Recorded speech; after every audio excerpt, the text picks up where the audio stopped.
Hello, and welcome to a Lost Cub, where we are so fucking edgy. Edgy all day, every day. Um, we are joined with the young Shadow Lord, Anton. Probably finally, after coming out of his room, definitely a lot more tired, a lot more worn out. Probably rubbing his eyes and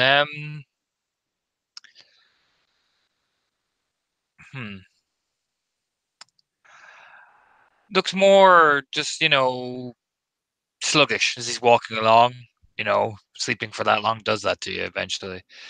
But eventually he'll light a cigarette, looking around for certain people because, well, he is planning to go in and do a little bit of a snoop and a little bit of a gander to the various things. So he's going to see who is around and we can tag along on this merry journey of his.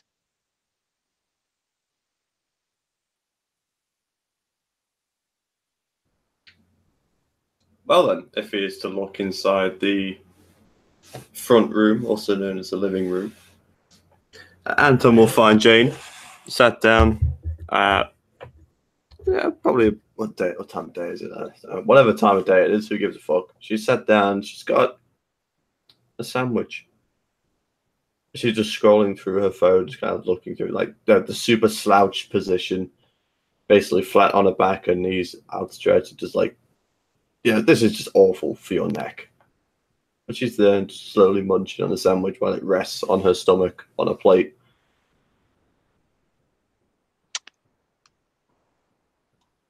Want to go on an adventure? Hmm? Uh, yeah, fuck it. Come on. Do you want a sandwich? No. All right. And she'll put her phone back, put the plate on the side, grab her jacket. It's, of course, on the usual place where it is hung. Still with sandwich in hand, make her way up. Going into Roanoke. Oh, some master plan again in down that end, or No, no. Besides the cigarette, takes a drag. We are going to check the area out. Gonna wander around. We're going to investigate various spirits. We're gonna get fucking knowledgeable. how good for me. Shrugs. Cool.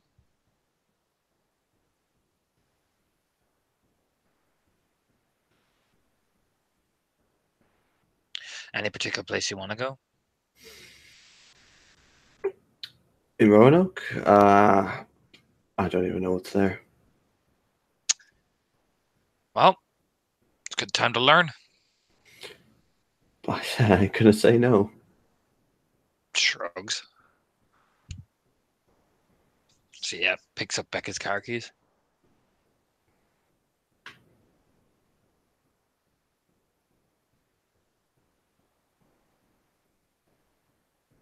And we drive.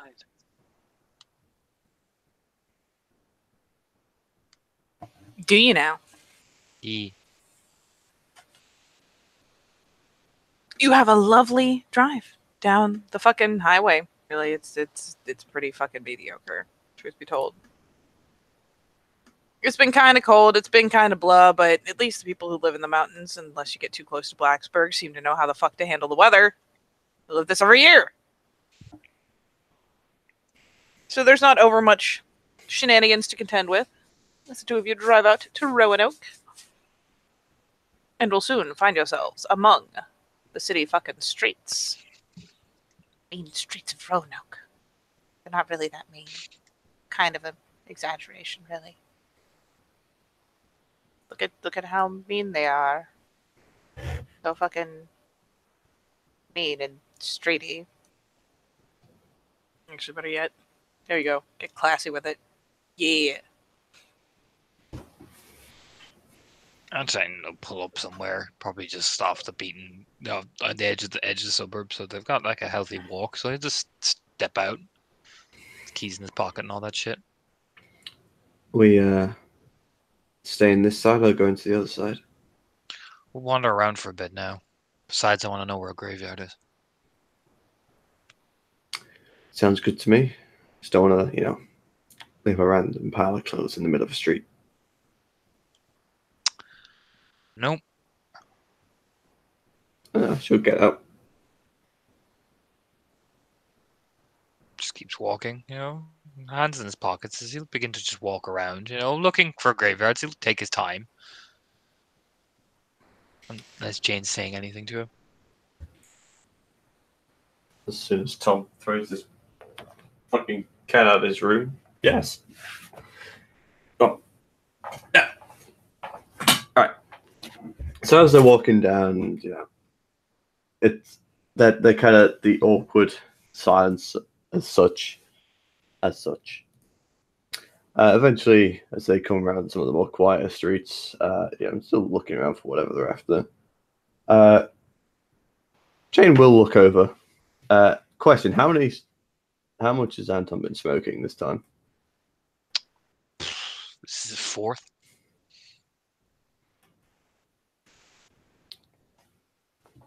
She'll just look at him, and there's a hint of a smirk. And how are you doing?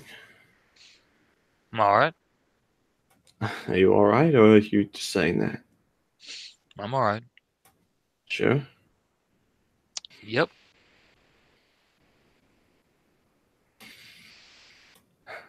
Good. I'm guessing the sleep did you well, at least. Put you back into perspective.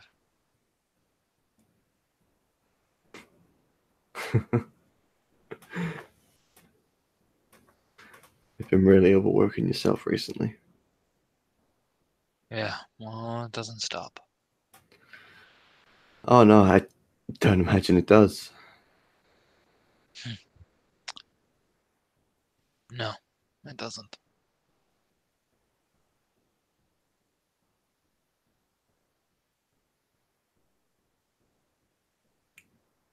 Saying just don't, forget about yourself. Ain't got time for that, unfortunately.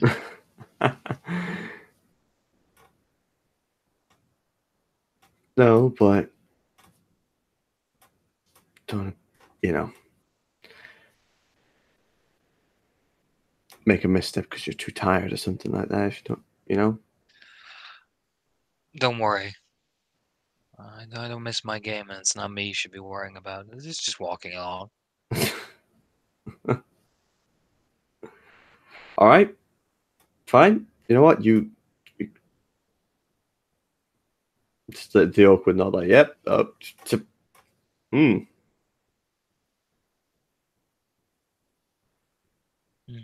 Yeah, just walk along, Puts a cigarette out in his shoe. And probably eventually we'll find a graveyard. I don't know. Do you? Are you just literally wandering, or are you trying to apply such things as Google Maps to this process? Speed this process up by applying Google Maps. Yeah, you can poke around on Google Maps. Like, just search frickin' cemetery, and several will pop up.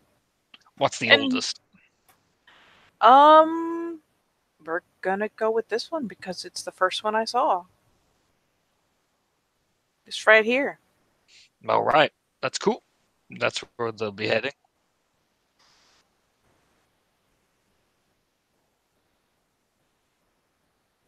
That is actually not what we're going to use now that I look and can see the text on it. Yeah, it's written in some strange language. It's like a K C, but it's all backwards. It's weird. It must be the worm. Some kind of moon runes.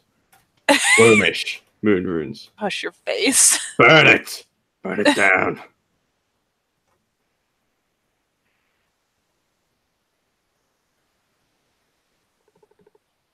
Yep.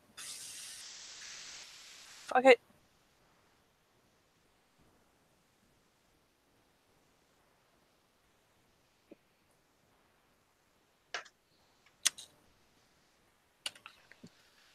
How old are you looking for? Like, are you actually searching for something historical, or? Yeah, well, that's got a bit of time to it. You know what I mean?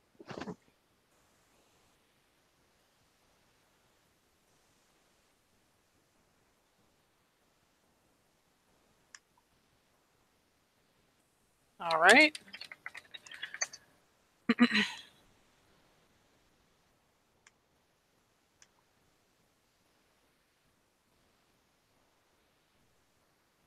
What the?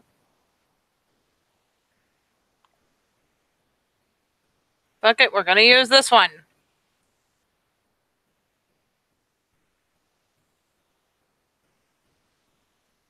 Some ancient family cemetery. Fuck it. Looks good. Looks legit. Too legit. Yeah, so I'll just pull the gate open and walk in.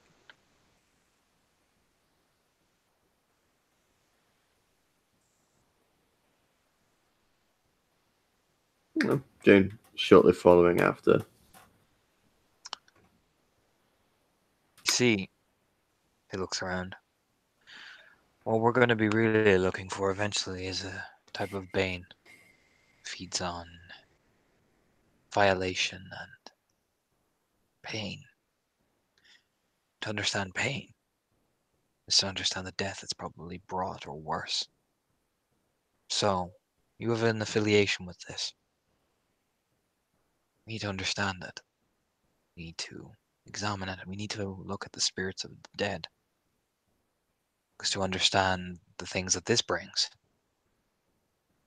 we need to understand the things that is taken.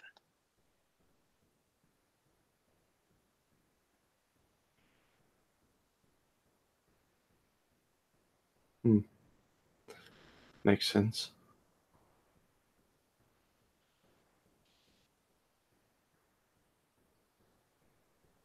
You kind of look around. I'm assuming if it's been the weather, I'm assuming there's puddles of water and all that, Katie.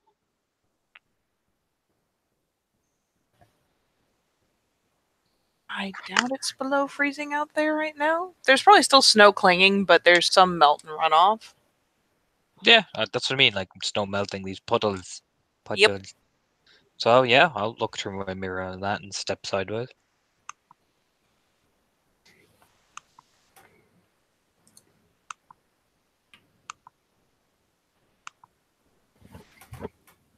Milio. Yes.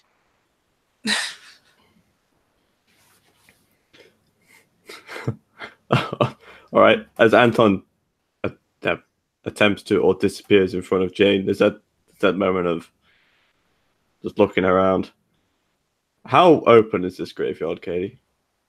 I mean, it's an older, kind of tucked away graveyard, so it's not like. I mean, there's a risk, I guess, of someone like happening to walk down the street right past it. But as you can see in the background of the picture, there's a lot of like shrubs and crap around it too. So it's not like you have to worry about a bunch of Overwatch. Noted. And did Anton leave anything as he went over? Nope. All right. So seeing that, Jane, there's just a slight, just the slight eye roll. Jane will go out of the way, I guess, a little bit. So probably behind some of the bigger gravestones or somewhat, and then go across. If you would like me to roll. You can, or you can take your time. Ah, fucking roll. Okay. What's the diff? You're in a city. You're in a graveyard, so I'll give you like a 6. Boom. Did you nail it? Yes. So Oh, great. as Jane looks down into the puddle, oh yeah, whatever. She disappears, leaving the lump of clothes, her phone, and fucking everything behind.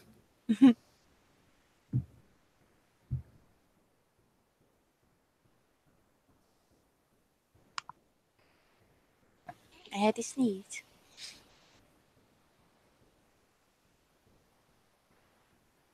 Okay. So you leave a pile of clothes behind a gravestone, like a classy, classy woman.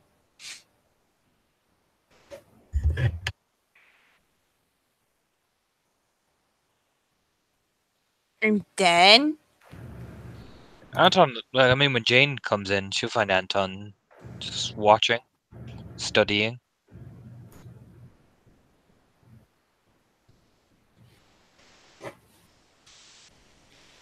Probably walking around it to see what it does look like in the Umbra.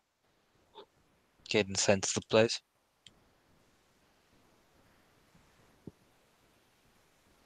yes. Well, it is a graveyard.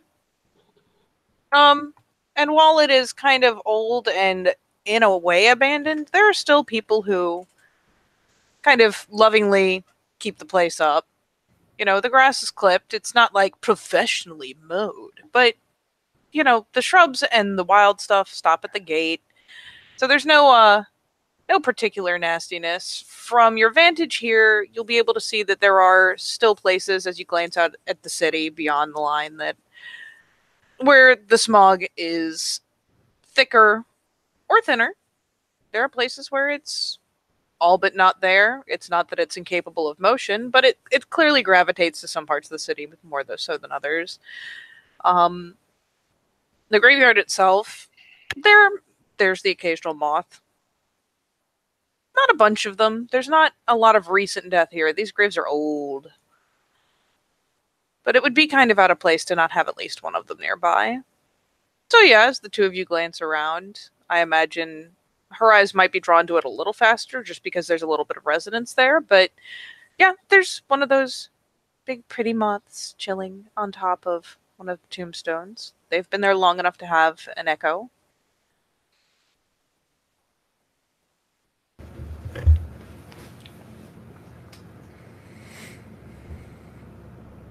There are probably other spirits in residence that people might consider normally to be vermin. Like, I mean, you're not going to see worms per se, but you know, you have nature's recycling process going on over there. So you've got like a possum nearby. There are crows over on the gates.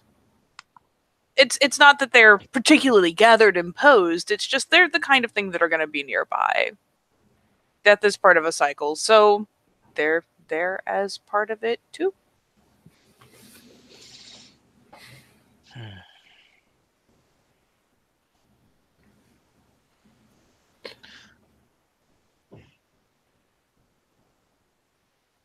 And Looks over at Jane.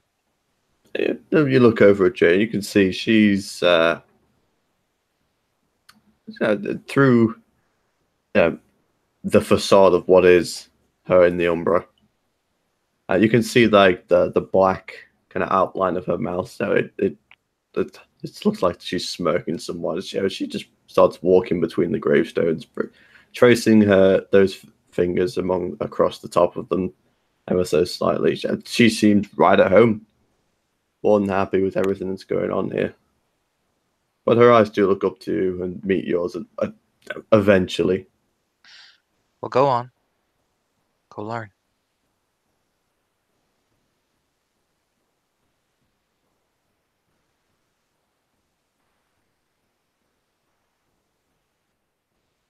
He just kind of looks around. And where's the gravestone with the death spirit on it? Oh, I'll say it's probably the tallest among them. A place where it has a nice perch. It's no taller than you would be able to reach, like standing in front of it and reaching a hand up, but it's still pretty fucking big for a tombstone. Oh yeah, it's no like waist height kind of thing. This is a full, almost like fucking monolith kind of shit. Yeah, Like a good 6 footer. Yeah, these are nothing to shake a stick at. Some of them are very tall. Some of them are very, very small, but they run the gamut of sizes. This isn't something that's been churned out, you know, by a factory or a company. This is predates that. A little more personal touch than that. Totally. And especially in the Umbra, that I imagine there's that extra umbral flair to it. Either way, she'll make her way towards the monolith obelisk kind of thing. And how big is the death spirit on it? Let me get you, little buddy. Do, do, do. Like, is this like some of the ones you saw in the hospital, like just the little ones, just one of the little ones, or is it one of the big fucking, torso-sized ones that were firing the laser beams? This one's not torso sized per se, but it's on the larger end. There was everything fluttering around from normal moth size. This one's more about the size of your hand. Like, including wings and all, it's about the length of your hand. I say nothing to shy away from, but she'll sit there and he looks happily set on. She'll reach up towards him just to see if he'll come down onto her hand or not. I mean, the antenna twiddle. They start doing that actually as soon as you get near to the tombstone. Starts kind of casting around, starts shifting a little bit. Doesn't necessarily like go to scuttle one way or another, but just kind of gets a little more alert, perks up, starts shifting, starts sensing. And finally, when your hand comes up, it takes a minute to kind of orient itself around, spinning in place, and then finally just kind of lazily crawls onto your hand.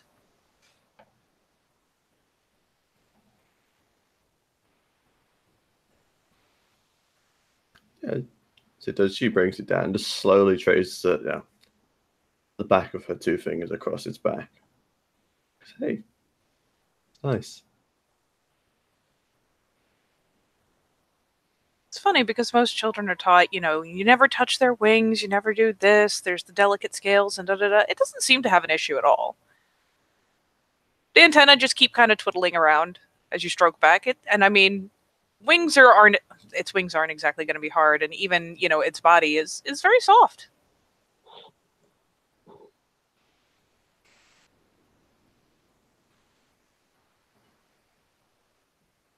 And she'll look up, she'll turn around and look back at Anton. She's got this thing in her hand. There's a genuine smile through that. So what is it specifically we're after? Something that died of pain and violation. Something that carries a tale of it.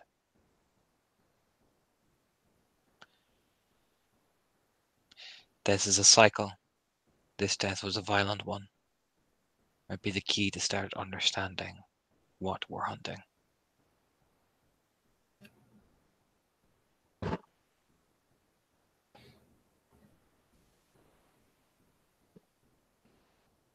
There's a moment where she's clearly just thinking. And she nods.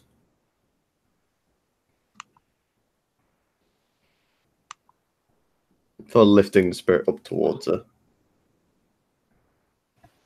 Yep, it stays still just kind of contentedly perched on your hand. The little legs tweak around every so often, kind of poke your fingers, but it's nothing significant. It's not painful or anything like that. It's just kind of like, this is a better perch. Yes. You twist it around to look at you. See big old moth eyeballs. Just the side glance at Anton again. And this death. Anything else?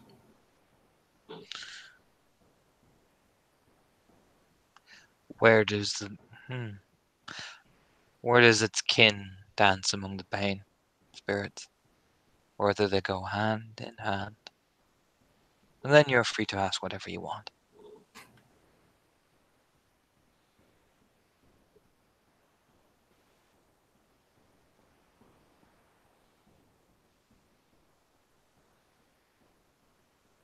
She nods.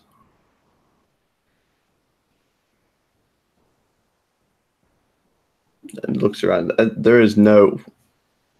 It looks all, the good shit, Katie, for lack of a better term. Hmm? Yeah, there's no wormish taint or anything around this vicinity. I mean, there's some of the kind of. It's almost kind of like dust would gather, or kind of grime gathers at the corners of a place. You're in a city. There's going to be some some little bit of kind of ambient funk, but there's nothing here significant. There's bits mostly around the edge. The Death Spirit, particularly where he's perched, the gravestones seem clean enough.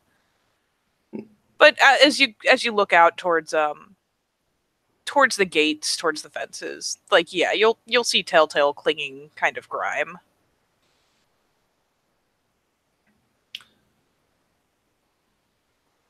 And she'll look, spirit.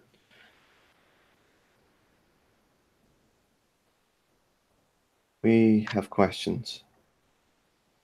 A few. Hopefully, be able to help someone like us try and find a few things. Understand.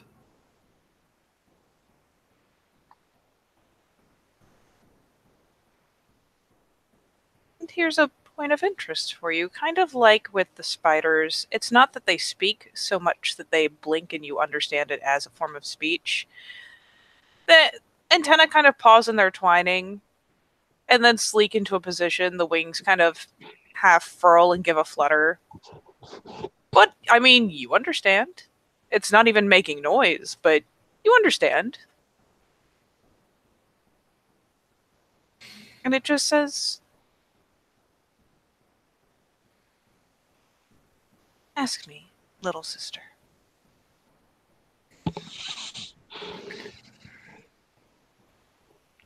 We've been tracking something. Something that is wormish. A concoction of pain, violence, everything that the worm is. A bane of sorts. And it leaves only a trail of death. But to catch the beast, we need to know and understand it. Perhaps a spirit might know what sort of trail we're looking for.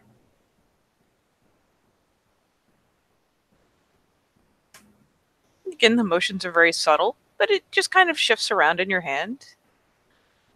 There are many banes, little sister.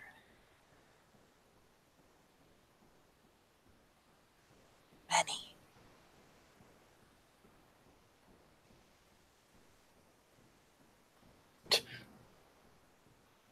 She'll look over at Anton. Is there anything specific? Violation is its favorite thing. The violation of others. Feeds off them like gas and drives them mad to commit deeds that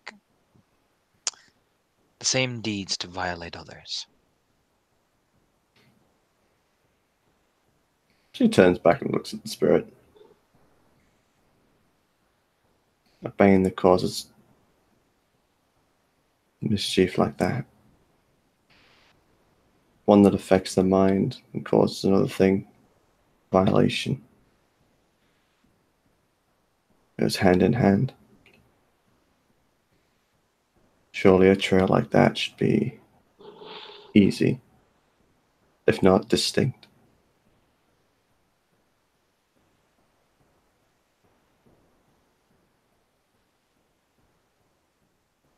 Your kind are never far. Places like these. So many people. So easily influenced.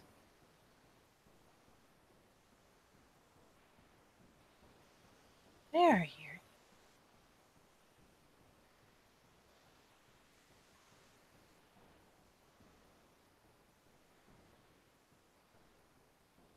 Do you look for them? Do you look for a trail? Do you look for names?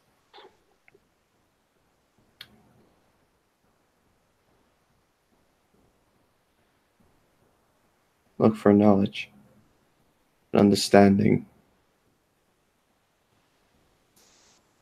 For if we know what it does, if we understand how it works, help us protect, help us finally get rid of it.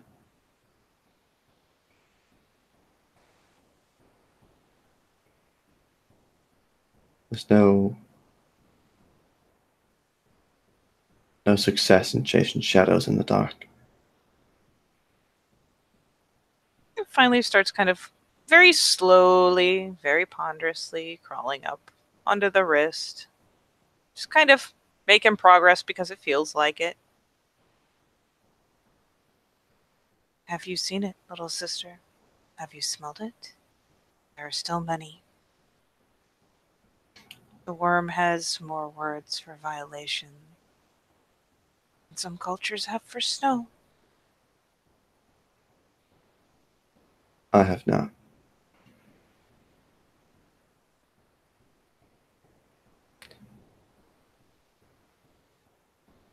But I'm sure he has. And she'll turn and look at Anton. I've seen it.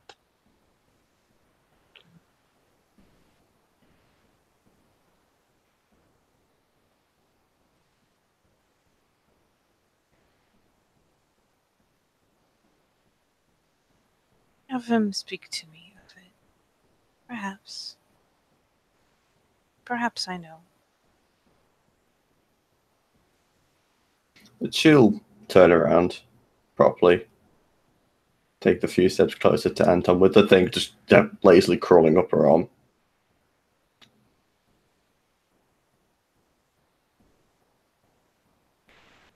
Yeah, it just crawls up and then just kind of clings to her upper arm like some super sick tattoo or something. Just kind of chills there.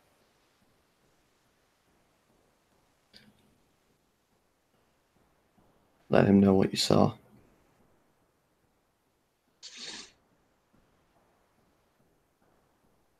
Like a whirling shape. Disjointed legs scuttled onto the floor. Tall. Like arms, like spindly tentacles.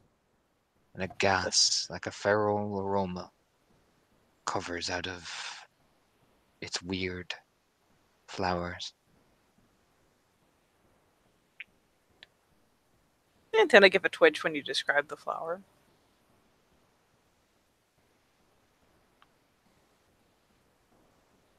It affected my father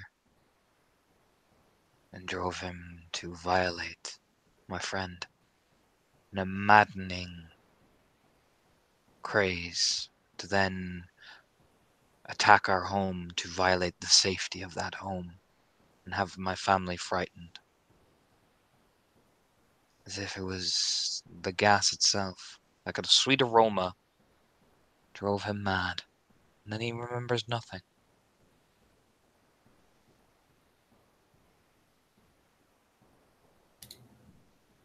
But the taint, deep and dark, strong.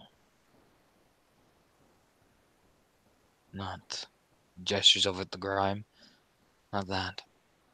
Far more burning. He speaks of a bleh. He speaks of a raptor, little sister. A raptor. Many eventually come to us at the hands of a raptor, but only eventually, little sister.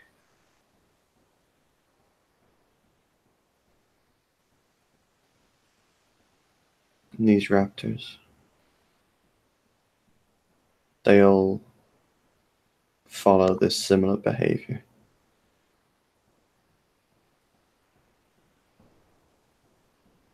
They will choose a person to be their hands, and they will whisper to them like sweet scents. It actually like gives the antenna kind of flare because moths generally have a bit more of a feathery thing going on. Like a sweet scent. They whisper, and they use that person as their hands. And then, when they have broken everything they love, when they have violated the worst things they can, the raptor leaves, finds another. It's a new pair of hands. and more people to violate. And for those that are affected by this bane,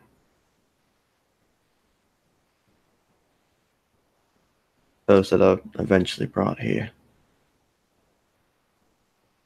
is there anything that can be done for them?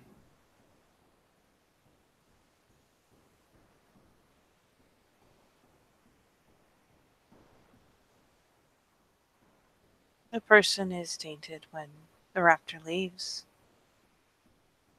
And most,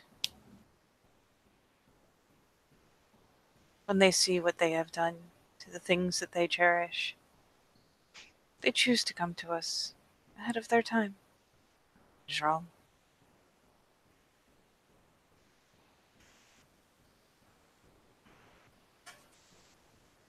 Or they're put there by people bringing vengeance.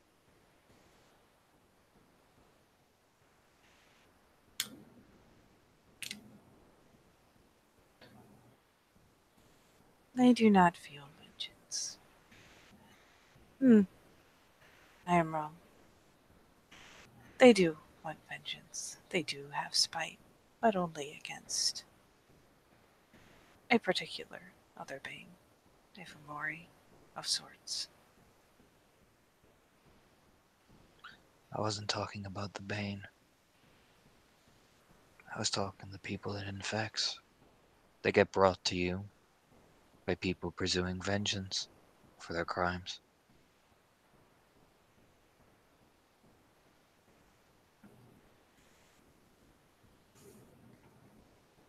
The wings kind of flit. They have.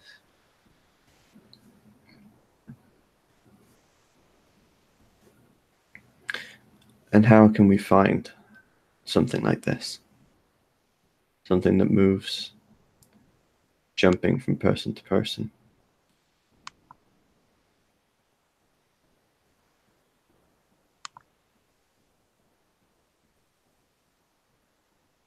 You could find someone who has nothing left because they have taken it all from themselves and try to follow the trail. Perhaps. Wings flutter. It begins to kind of like do that thing where it dances in place and just kind of spins around, so now it's pointing down instead of up. Or you could catch one hunting. Once they have hands, they become very, very eager. It is a delicate dance where they want to do the most damage possible. But it means patience. They savor the meal more. But they must have the patience to get it.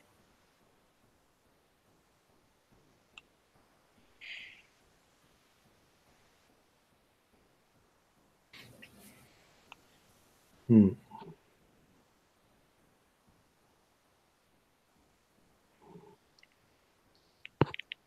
How will I see what you're affected during the hunt? You will see them. Clear as day? Yes. They do not take a host.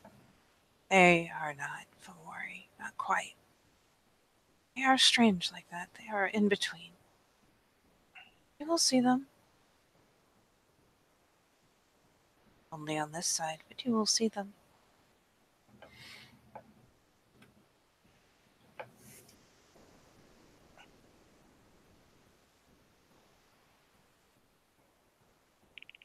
And she looks back up at Anton.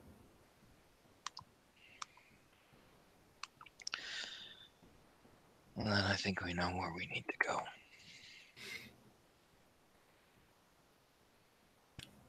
Is there anything else, Anton? Fighting it directly. Does it drive you mad when you try to fight it?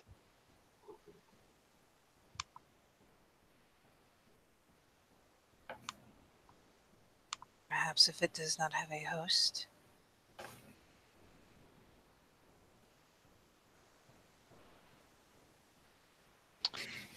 Noted.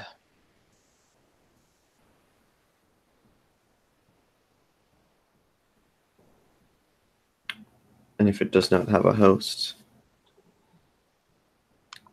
is there any way we can stop its influence?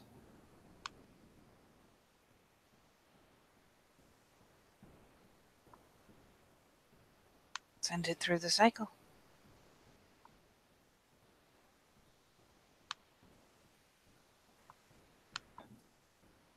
Easier when it does not have a host.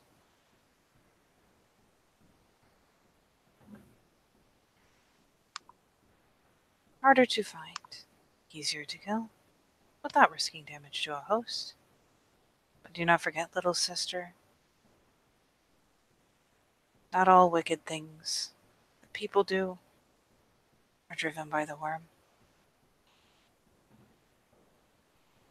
That's why we'll have to be extra careful. Get another, like, flutter the wings across the, well, what you've got that passes for skin of the arm. You can feel it, tiny little drafts.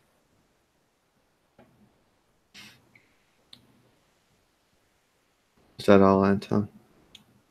Nod. And she'll lift up her other hand towards it. And just very gently trace one finger down, like, the top of its head. And she'll, fuck it, give it a gnosis. Aw. Yeah, the antenna give. They kind of slick back at the, the delicate petting with the one finger. You get a sense of just kind of kinship and approval. Kind of emanates almost, just like, yes. Of course we are good to each other. Family.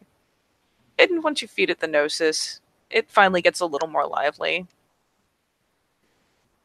Starts kind of dancing around. Putters up and down the arm, flits this way, flits that way. Thank you for your wisdom. We are always listening, little sister. I've only to ask.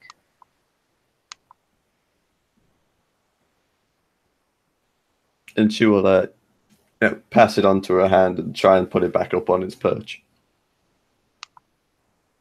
You manage to coax it onto the hand because it's puttering around, so it's not that hard to stick a hand out in front of it. It's like doop, doop, doop, doop, doop.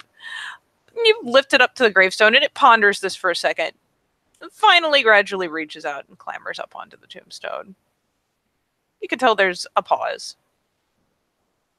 Like, okay, fine, this is my job. Putter, putter, putter. And yeah, it just takes its perch back up. And like, as it's been moving around and as it finally climbs back up, you'll realize it's gained maybe an inch in length. There's the hint of a smile on her face. As discomforting as that looks on this side, she turns back to Anton. Well, we have some idea now, at least. Yeah. And I think I know just the place where we can start looking. All right. It's a city. And there are seedy bars everywhere. And if we are really lucky,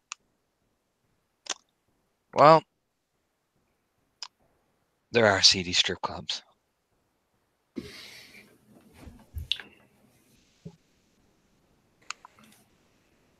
Yeah. Sounds like a great place to start, at least. What's the plan? Look for it in the hunt. That place breeds. Easy enough. Just gotta get the right atmosphere for this thing. So we gotta go and sniff around. It's looking for things that is easy. So I imagine it's gonna look for pain too. Rejection. Desperation.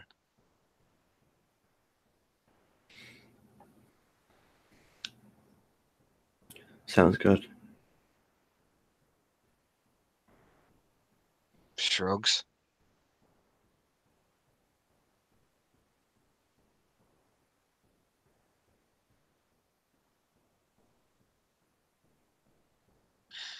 Let's get moving. Lead the way. Right behind you. We going over this side? Well, my clothes and all that are still on the other side, so... Yeah. Find a puddle and step over. Jane will do the same. Put your clothes back on. Appearing naked, of course. Harlot. Nudist in a graveyard. Not the strangest After- thing that's ever happened in a graveyard. And after shamelessly appearing, probably like in the middle of some shit, covering herself. It's, oh, it's cold. Yeah, that's brisk, buddy. Pitter patter around. It's like, I need to get out of the way. You could cut glass right now.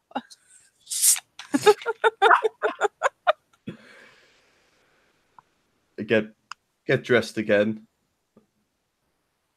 And appearing back out from behind some of the gravestones. All right. All right, I'm good. Very bracing. Better than a cup of coffee, buddy.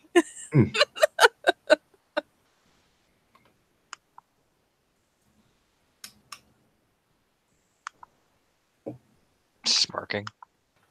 What? Nothing. What are you smoking at? Come on. We gotta go. Yeah, please. It's somewhere inside, car, central heating. Oh. Yeah. Come on, we'll get the car and we'll drive. You know, pops his fifth cigarette in his mouth. As the Sin City music kicks in.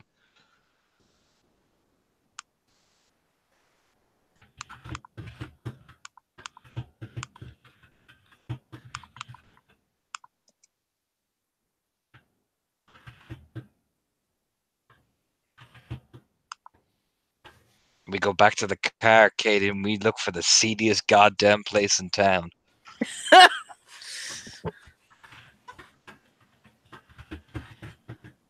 Oh, Lord. Listen to that music. That's how seedy we're going, Katie.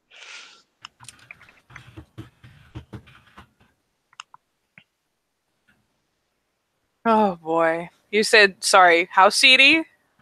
Listen to the music inside chat. That's how seedy Oh, we're getting. God.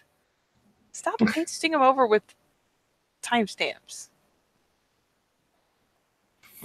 Fucking. That's the main theme. That's how seedy we're getting. As Anton drives the car, the screen suddenly goes black and white. Yeah, exactly. I'm driving the car. It has the strip club. I look over at the girl. Man, Hang on. girl, You she said- was. Yeah. Said black and white there, Hang on. buddy? We can do this. Hang on, Tom. Let's do this. It's Hang a on, mini cam hang on. filter. You can just hit the button under the color options to make everything grayscale. As we went over, I look over at the girl. Man, she was something. Mystery wrapped in an enigma. That's what she was. Where's the grayscale button? Go on image, effects? and on the right hand side of image, that's where I have it. Image. Where you change up the Wherever you change up your pictures and like can do your oh. zooming and where shit. you do the zoom. It's on the right hand side of the zoom little tab. I have the old version of Anycam. Oh god. Oh god. No, No. don't do the dark. Don't do the brightness, and don't use the sliders. There should just be a button that lets you go grayscale. Yeah. I can't find it. Screen share for a second. We'll find it. We'll do Oh, this we need- together. Look. We can't. We gotta all be grayscale. I look over. Mystery wrapped in enigma. Fuck. Hold on. It is. Oh god. Hey, it's go down. That one. What's that one? Middle. the middle's probably either the contrast or the that's contrast, and the other one above that is brightness. Yeah. All right. What are your other tabs on the right? Audio, draw, time. What's chroma key? Chroma key. Oh, here we go. Yeah, turn it on. Turn chroma key on. See how much that breaks it. Oh, that breaks it. All right. Try the filters. It might just be a filter now or an effect. Effect. There's filters. Darn it. One of those would be hilarious, but not what we're looking for. Hang on. I actually have a picture of this guy in black and white, so you That's bear with fine. me I'll one do. second.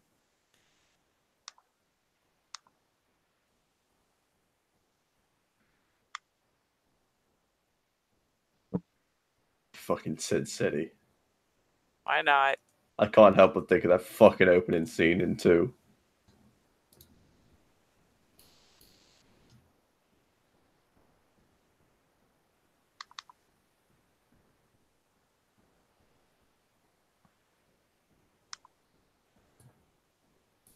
There you go. Hang on, just let me get the right picture as well.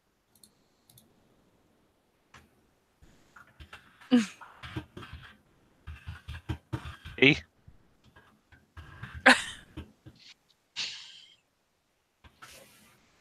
Uber. Right, now. Play the Sin City theme. Now, anyway, back to what we were doing. Look, this was critical to my happiness, So- mostly. So, we're looking for the seediest place in town, Katie, as the air is hot as hell. Okay.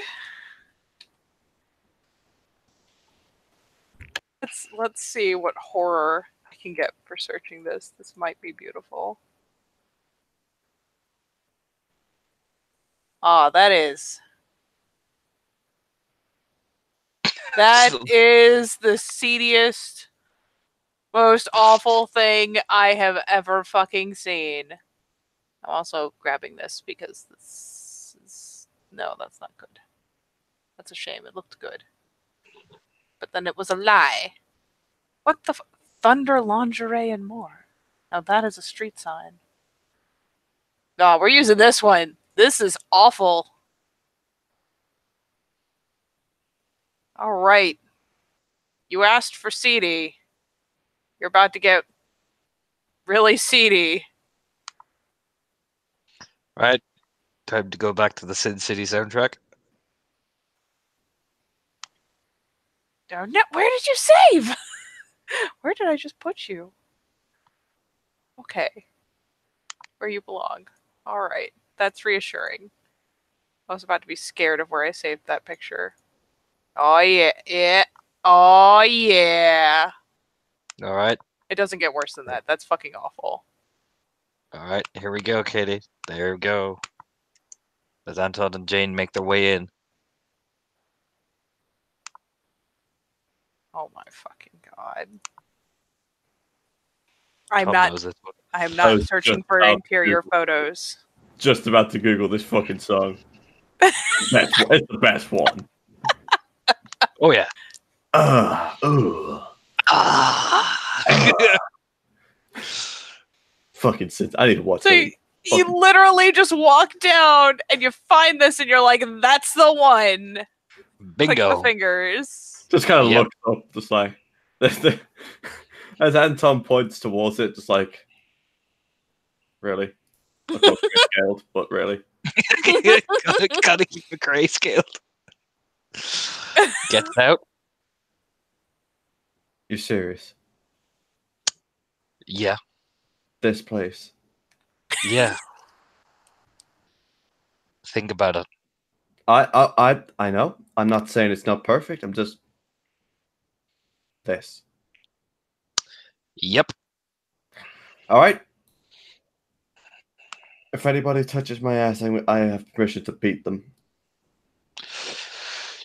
That's an inhale of smoke.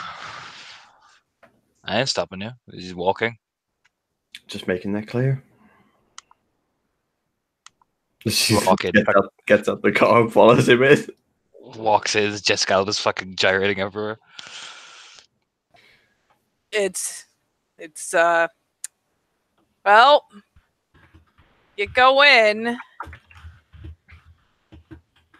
Let's check your luck there, buddy. High or low? Hi.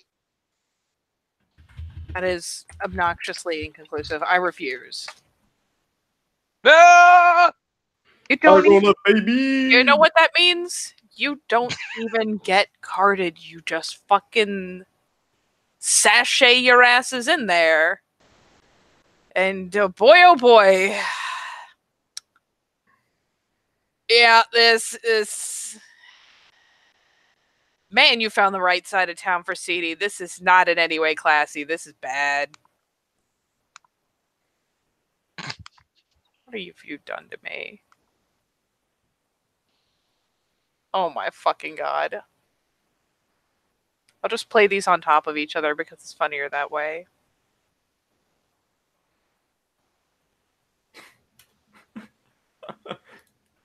Ass. Pretty much. I'm playing it on top of the Sin City one. It's pretty good. Sin City was better though. I'm sorry. Oh my god.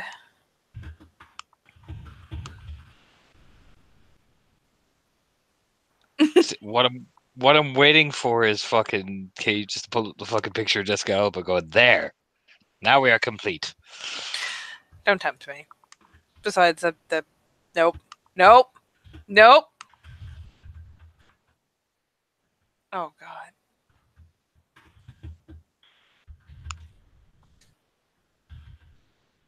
Oh god.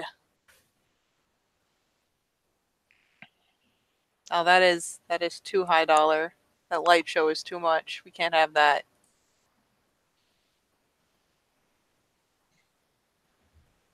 What the fuck? Yeah, this is terrible. That's what we're going with. I can't believe you're making me do this. This is a horrible decision. Do it. This is a bad plan, and I'm doing it. It's even animated. That's fucking fantastic. That's fantastic. How is that bad? Oh, it's just look at it. It's so awful. Little rope lights. Are you kidding me? Oh, So yeah, we walk in. Yeah, to this classy establishment.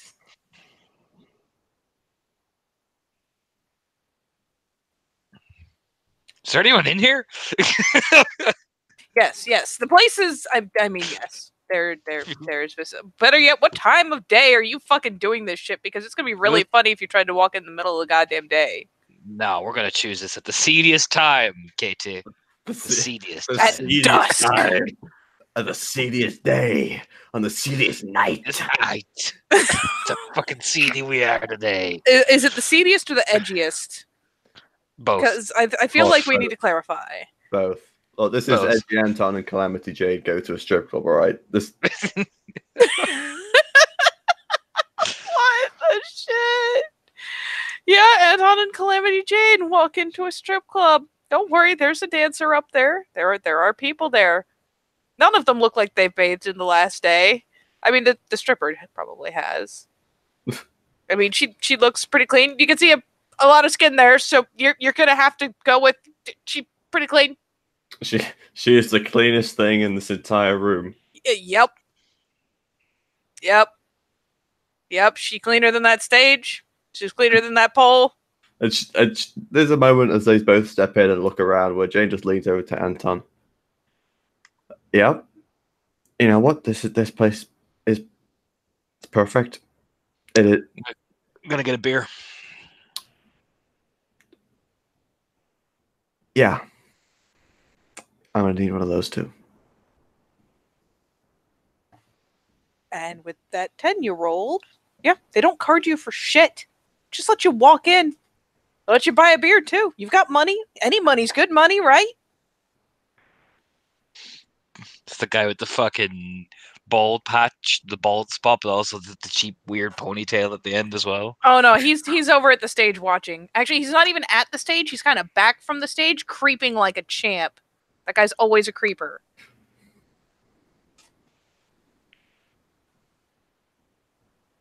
Always. Yeah, leans up against the stool and takes a slow drink. Question, Katie, was these things bottled? Yes, you do get handed bottles. Oh, because they God. can charge you Thank more for a Christ. bottled. That's fine. I know it's actually beer inside then. That's cool. Yes, you do. It's So King's there's Breweries. It's all the fucking rage. It's like the fucking in-play equivalent of like Budweiser. So Jane sits there. You know, there's that moment of just where she dreads the thought, and then, oh, thank God. He went for the fridge. He got the bottles. That's fine. That'll do. And he's back on the bench. Just relaxes, looking around. It's like, Hey, Tom, yo, roll me a wits check. wits. All right, wits. Because Flat this wits. is going to be funny. Yeah, just flat wits.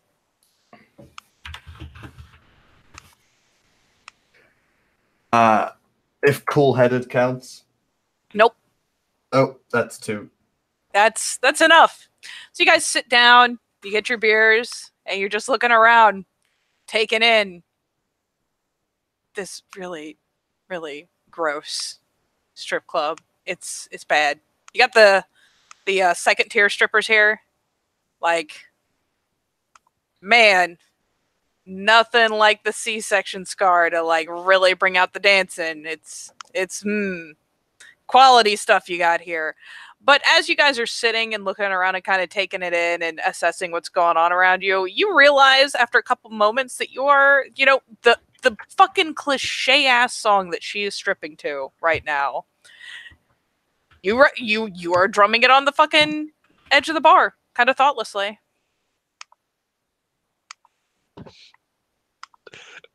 As Jane turns to Anton, you know what I mean? I'm just seeing the song playing, so I just imagine Jane just starting going, just for no reason at all. Expectation, reality.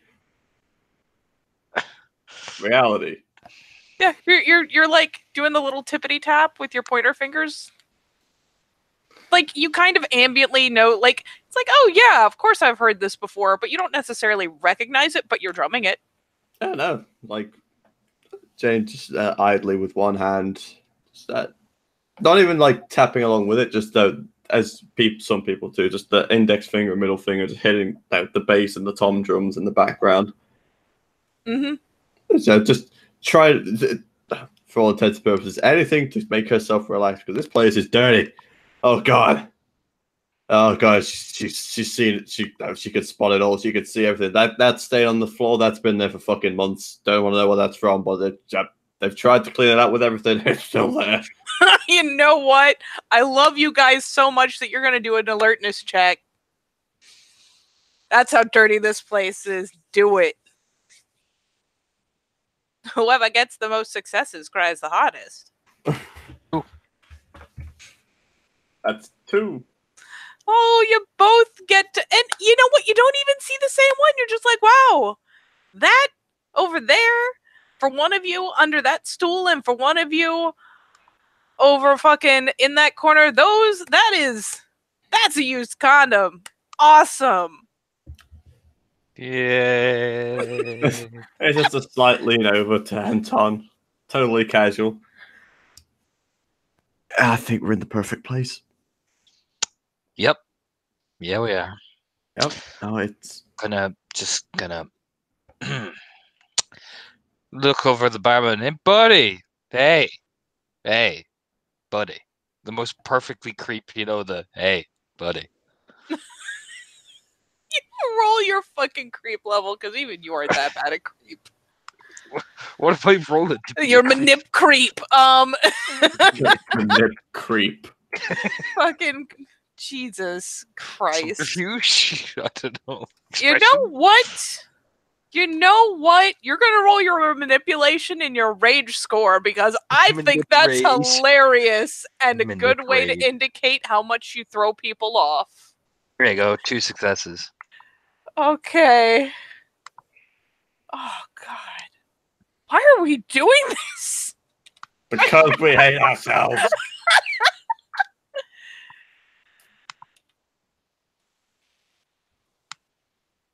Oh God. Hold on. Let's see if I can get something. Oh God, wait, go back. That was perfect. Oh God. I don't even know what this is from, but I don't care. This is perfect. Hold on. I got your bartender, buddy. Nobody's happy now. Just keep putting them in black and white. We have to keep this consistent. I will put it in black and white. Hey, have some fucking faith. Oh yeah. He slides over. Hey. He looks way too classy, but Anton like, so who's the best dancer in this place?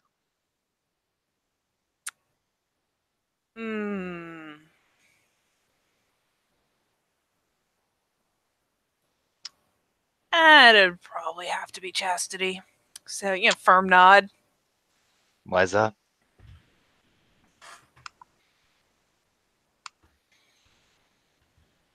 Well, it depends on what you mean by best dancer. Eyebrows? Is it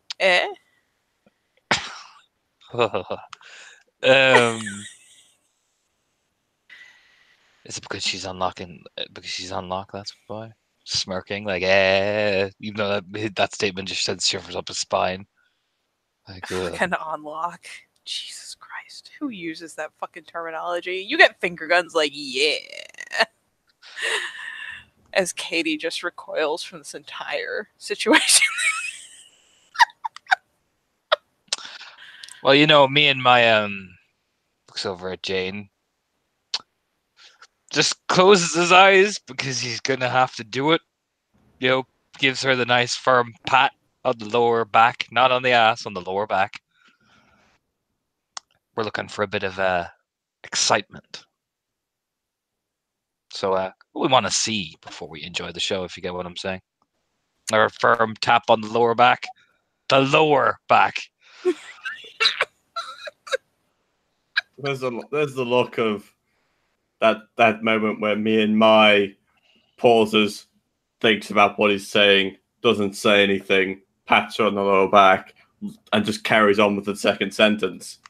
There's a second where she just looks at him, straight at him, hiding her face expression from the bartender, and just there's that glare of, oh really, oh really. My timely pause here. My insert whatever here phrase. But then she just turns and just smiles at the bartender like, yeah, oh yeah, we are, hell yeah. Well, if you've got enough money, we've got about anything you could look for from Chastity. We'll start off simple. Let her see how she works the main pole. Can't rush these things, There's the finger guns. I mean, end of the day, we've got all night. Private dance it is. And it'll be about, and he names the sum for the room. It's not as much as you expected it to be. In fact, it makes sense that it wouldn't be much, but oh, how clean is that room? Yeah, it's dangerously cheap. It's like, here's your gonorrhea cheap. Your gonorrhea is cheap. All right. There's actually, while we're talking, there's just like the layout of the room. Wait a second.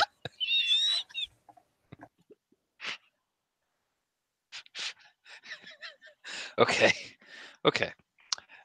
So, as they've been talking, I'm assuming, girls have been coming up and dancing, right? As per usual in this place. It's like give it a round of applause for whatever her name is. Like, oh yeah, dances aren't especially long. They kind of get out there, they do a thing, they take off a surprising amount with how little they started with. Money goes places it shouldn't go, and then they're off the stage. And soon enough, they catch up all the ones, and the next one's up there. Now, what I'm asking, Kitty, because I imagine like for some reason I have in my head that these people are like, and now they're going into the private room with Chastity. Who is? Because I imagine we'll probably see her before we even do go into the gonorrhea room. Um, how much reception is she? Is fucking whatchamacallit? How much attention is she getting from various people? What is the atmosphere around her, essentially? I'm actually gonna have to find a girl and name her Chastity, and I hate myself a little bit right now. She's fucking Jessica Alba from Sin City, Katie. You know you wanna. I. She's too good for a bar like this. What the fuck?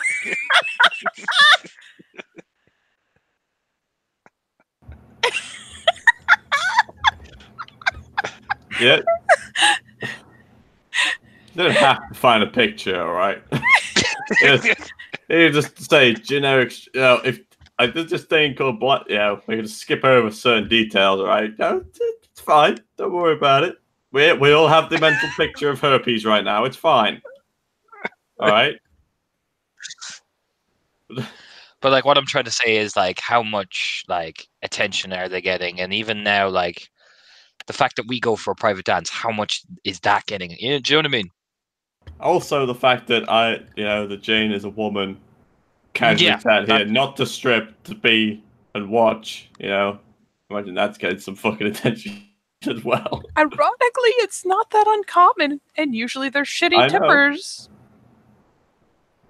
So, like, I can see a cooch anytime I want. Why would I pay to see yours? And it's just that kind of class.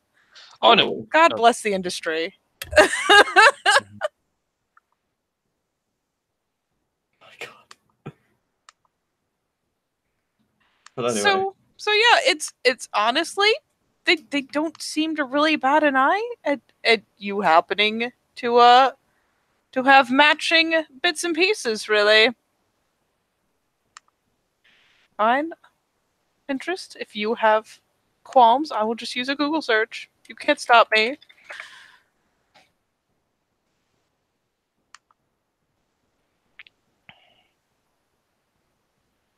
But yes, she is. You've heard her name. Like, she hasn't come up and danced yet, but in the time you've been here, you have heard her. The whole thing of and Chastity is off for a private dance, and et cetera, et cetera. So yes, there are announcements essentially being like, "Bitch, you gonna have to wait." The apropos heads up.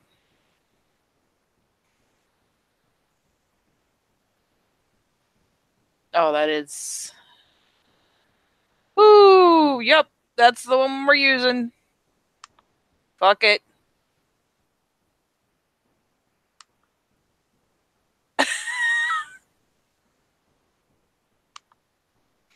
And I assume that. Well, actually, that announcement would have gone off before you guys did your thing. So, I mean, basically, yeah, he'll ask for the funds and then he'll call it in. He's like, all right, when she hits room 6, that's you guys. wonderful. Pats's insert space here, still on the lower back, like it's the slowest tap ever. Do you know what I mean? Like, there's just a smile as she steps. And he kind of leans in, just between guys, leans in and just so you know, microtransactions are a possibility. Should you change your mind, you can pay her directly in the room. I'll keep that in mind. And he stands himself up. Can I get you a fresh beer? Sure, absolutely, that would be great. And he goes to freshen your beer, buddy. Okay, get you another bottle. Anton looks over at Jane.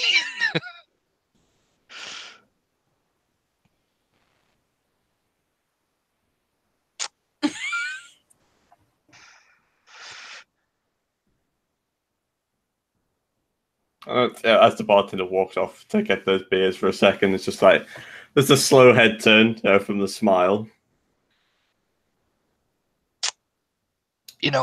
Checking, the required things that we need to check would be great. What? I mean, if it's here. Oh, all right. I thought you. No. Oh, No. really? No. No. No. No. No. No. Besides, you are my dramatic pause. What? That's the shoulder. You're what? Huh? We didn't finish that sentence, Anton. Leave it up to more ambiguity, if anything, is these, the more ambiguity. Mm-hmm.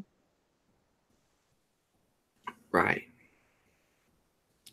I see it more as that you were going to say something and then stopped yourself right at the last second. No. What? I just try to come up with a phrasing. Right. Why is that bothering you? No.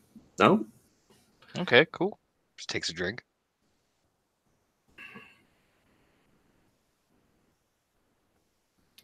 Just shaking her head, just like fucking idiot.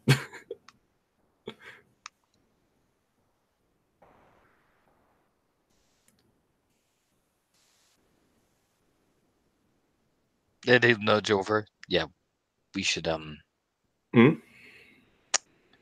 if it is here, well, let's take a look around. How many people have been leering at you?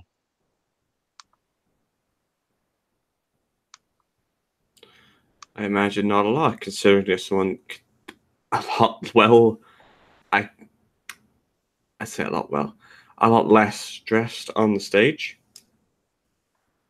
Slowly points over, just like as there is ass crack visible just through those panties. Hey, Jane. What? Jane, you're app 3. Yeah. The answer to your question, as you turn to point, is a distressing amount of yes. She goes to point, and it's just like realizes, and looks back at Anton. Yeah. No, yeah. Hmm? Nothing. No. You nobody's looking at you at all. So yeah, taking a look around, you say, "Wow, Anton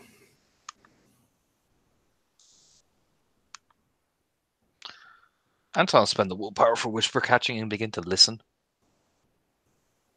Oh God, that is a mistake. I am gonna check to see if you have a merit. Nope. Then I will not ask you the question. As Anton pales, like, dear God. You have never regretted a decision you have made in your life more than this one. Oh, it's not even the noises in the rooms. There's some conversations going on that you wish you had never heard. Do I have concentration, please? No, my question was more, do you have common sense? At which point I was going to say, are you sure? I do have concentration, though, Katie. That's a merit. You have concentration. Really, but considering what some of the guys are saying to each other as they're watching the dancer, your options are potentially turn it off or inevitably take a point of rage. Turns it off. Turns it off really quickly. It's not good. It's that was dehumanizing to a degree. How does Anton's face react to this? I mean, he hears it. And his hands just slowly clench around the bottle as he turns off the whisper catcher. I'll look behind me, first. I'll glance over. Look behind you at what? I'm assuming I'm trying to almost I can't follow the voices, but I'm gazing at where the dancer is and I'm looking for two men, essentially. There's a lot of men around that dancer. So like there's groups, there's the dudes who are there by themselves in their own sad state. There are the guys who are like, if you bring a buddy, it's not weird because now you're just critiquing. And then there's like a group of 3 or 4 that probably work together. They're all wearing very similar clothing style. Not Yeah, quite a he's gonna straight go up with the worker uniform, but people. Did but yeah. the conversation sound like 3 people having one or just 2? I mean, it sounded like 2 dudes going back and forth, but there's more than one set of 2 dudes there. Yeah. And it really, like, you look at them and you're like, I'll know, but oh god, it really could have been any of them. They're all hot garbage. I just scans and looks. Okay. Now this is the perfect place.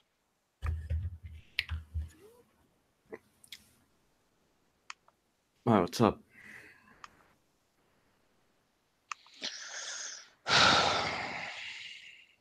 Considering some of the shit I just heard them say.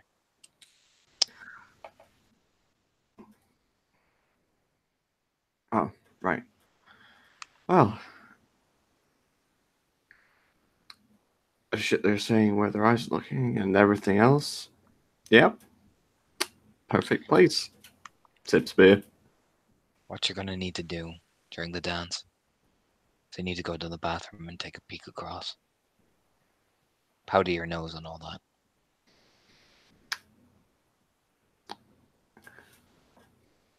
Well, just piss. No. You're doing cocaine. Pats her on the shoulder. It's just a raise the eyebrows like, what? That is what usually happens when somebody goes to the bathroom here. Nobody goes to the bathroom here just to take a piss. No, I'd be more scared of what I catch from the toilet seat. Yeah. And almost as if on cue, 2 people come out of the bathroom, straightening their clothes. Mm-hmm. There's no decorum here. You know what they did. See?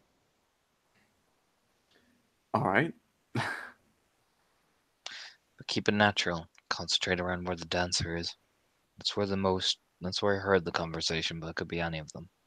That's what I'd look for. You leave the rest to me. Unfortunately, it'll be me who's gonna be fucking charming this thing, so she takes a drink.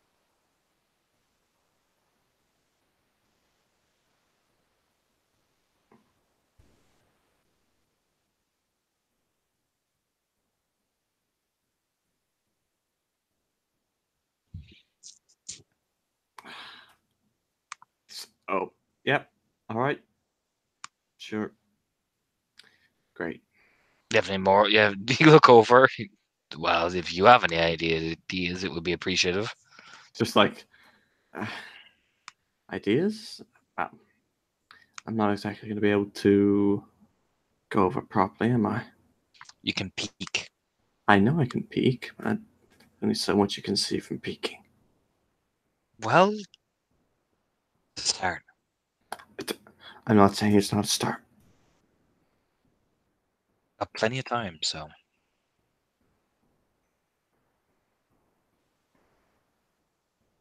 Try peeking first. Plenty of time.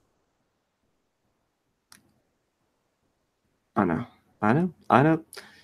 I know.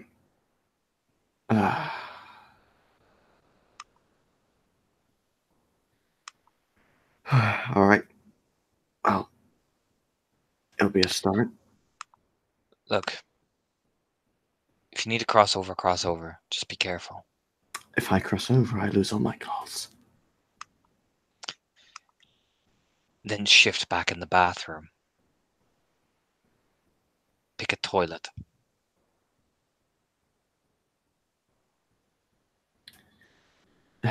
Right. You know what? Or come into the stripper room. I'm sure they won't mind if you're naked. He's smirking as he takes a drink. Well, considering you paid for both of us. Yep. Pats her on the shoulder. There's a moment where she says that and then stops. I didn't mean to say it like that. Well, it's a good cover story. Nicely done. And since you're the one who said it, I'm going with it. Takes a firm drink of approval and clinks glasses with her. You're a dick sometimes. I just didn't want to upset you. So that's what you were going to call me then earlier. No. I was going to say you're my girlfriend.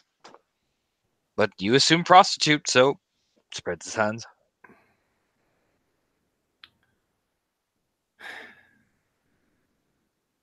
You know what? Fuck it. Clinks glasses properly. It's like, yep, fuck it. And imagine then, boot number 6 is activated, unleashing the fucking Death on 5 siren. Number 6 is activated. What the? All right, I'm not sure what strip clubs you've been to, Torna, but I don't know about the Price is Right strip club. I've never been. Neither have I, but you know, Anton McGraw, come on, girl. Nice to see you nice. And this is what you could have won. It's chlamydia. This is what starts playing when the fucking boot 6 opens. What the fuck have you done? Not just some ominous door on a fucking countdown clock. There's not a fucking ominous door on the wall that just slowly creaks open and lights up. You know? Are you sure? Oh my God. Are you? Look at this place. Look at it. It's like the fucking... Those are like some lunchroom chairs. Like the fucking Twilight Zone. The door just slowly opens, beckoning you to come inside.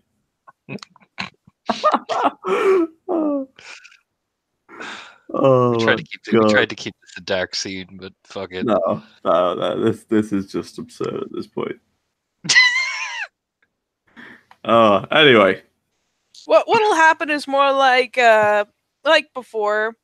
You'll hear the whole thing as like, and now our lovely Chastity is going to room 6. You better line up, gents, because after this, her dance card is free. Oh yeah, it's fucking awful. You can tell there's actually someone who's doing the announcer voice. Yeah, I'd call the stand up. That's us. You sound so happy. Yep. Yes, it is. Gives her the pat on the lower back. Do you know what I mean? The pat. Yep. Let's go have some fun. All right, I gotta roll my manipulation creep again.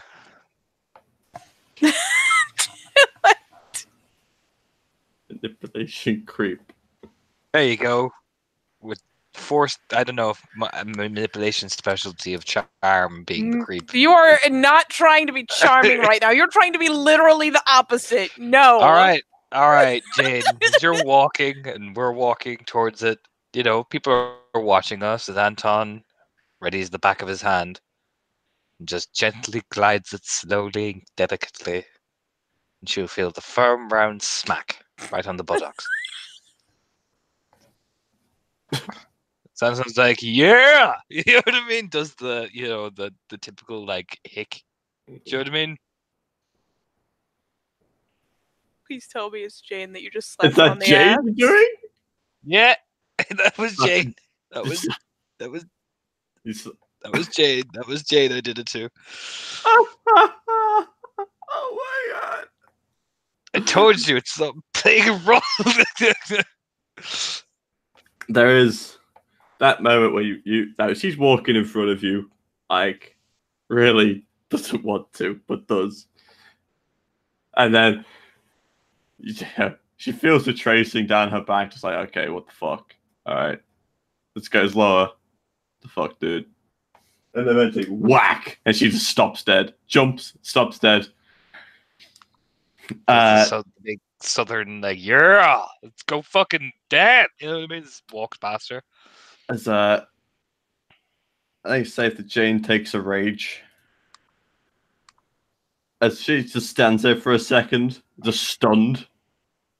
and sees Anton walking in front of her, just like twitch. And she's just twitching, just like. Yeah. But sucked it up and just doesn't say anything and just follows him through. Anton looks behind. I'm sorry. You look behind. Oh yeah. Oh, you fucking will be. We're playing a role. Oh, We are playing a role. Playing a role. Playing a role. A Playing a role. role. Is that it? That's what we're doing. That's what we're doing. Oh yeah. Play the fuck along. We're playing the fucking role, Jane. I'll play along.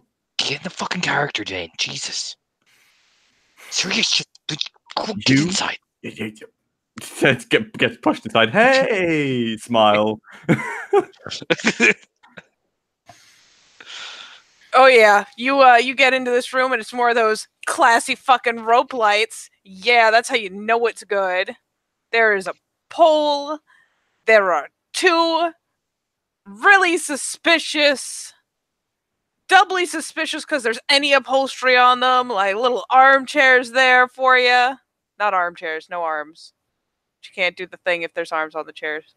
So, yeah. But there is upholstery, which is immediately like, oh, this chair is a breeding ground for. I can't wait to sit on these.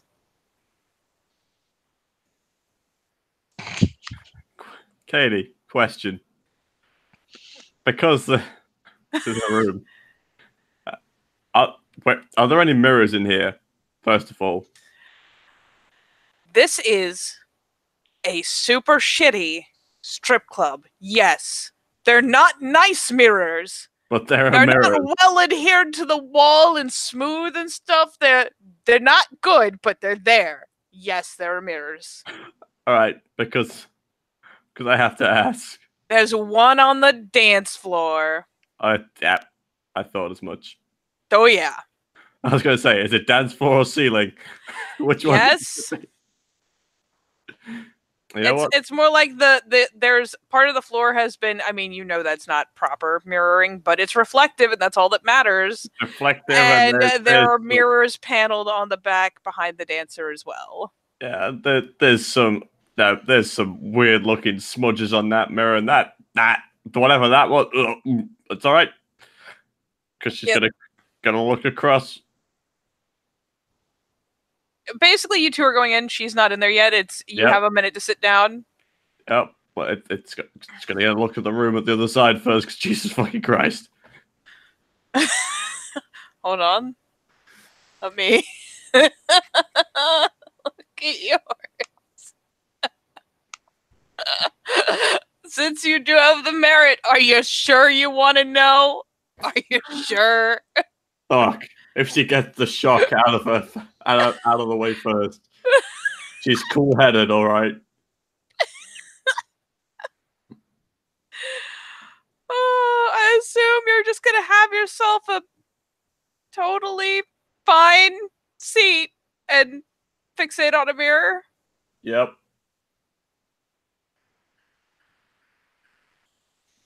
Jade, my dear friend, you have regrets right now in your life, and the first and foremost is looking through that mirror. There are things in this room, and they're not necessarily big, they're not necessarily intimidating, but they're clinging to a lot of surfaces, and they don't look good. Do they look wormish? Uh-huh. That or just gross.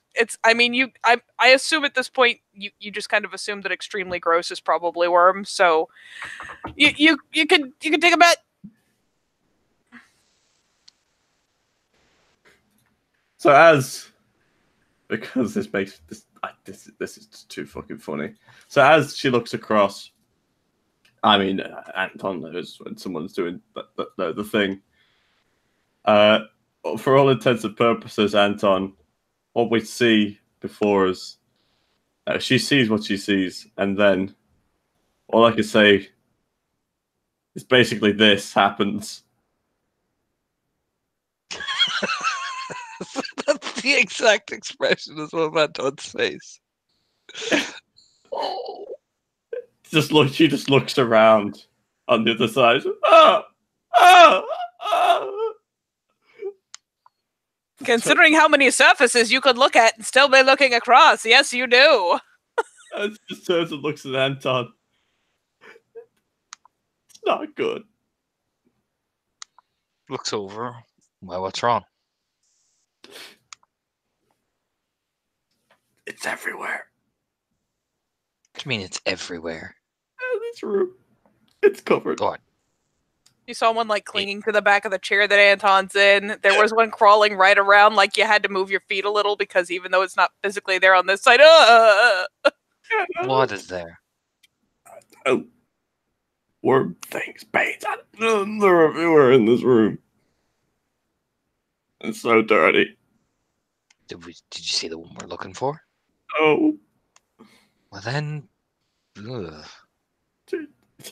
You don't understand, Anton. It's not good. What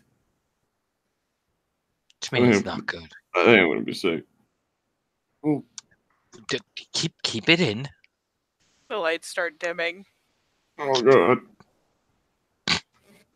The rope lights start flickering. So classy. The music comes on. Fades in.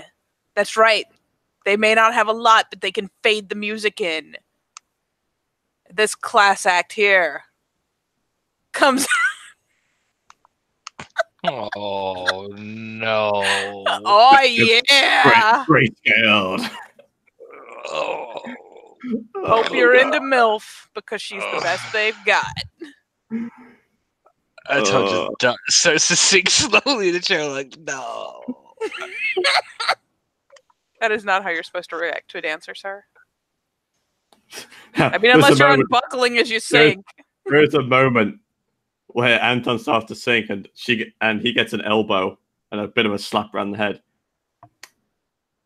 You gotta put on a no. We're in a role playing, Anton. You're in character. Come on, keep it up. Jesus, this is just no, just don't hear it. Yes, yeah. Just gives her the smile, like yes, I'm enjoying this. Yeah. I mean, this woman has the most practiced stage smile. I mean, if you want to like botch an empathy role, you can believe it. But but it is a stage smile, and she just comes out, hitches onto the pole, and yeah, she just starts going. Jade's gonna look across again. Oh god. I mean, you look across, she still looks like people. That's a bonus. I mean, you don't. I say that she's not there, but you don't see anything like pantomiming her fucking dance. There's nothing horrific there other than everything else. There's nothing horrible like riding her right now. So no, you're okay. And then the moment she just looks at her. No, she's clean. Ish, I think. It's good. I hope. She's not clean. No. She's shaking his head.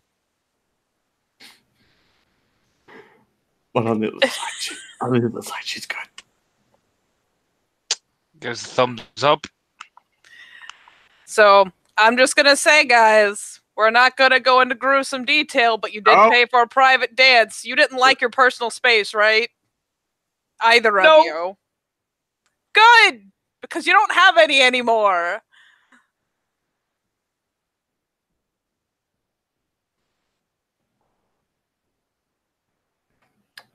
So moving swiftly along. Yep. Yep.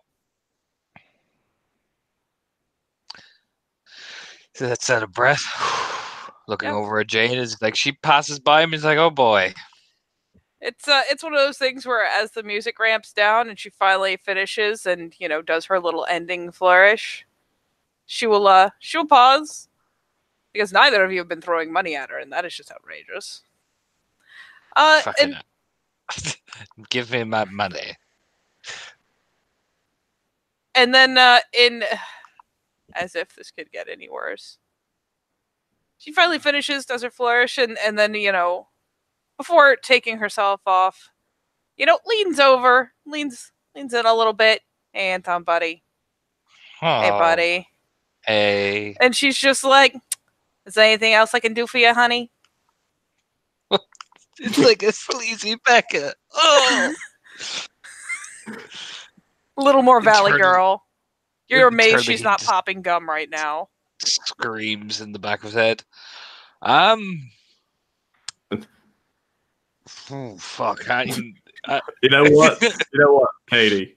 Mm-hmm. Because I have to. Jane pulls out a fairly generous amount of money because I have resources. You do. A little bit. Though, a little bit.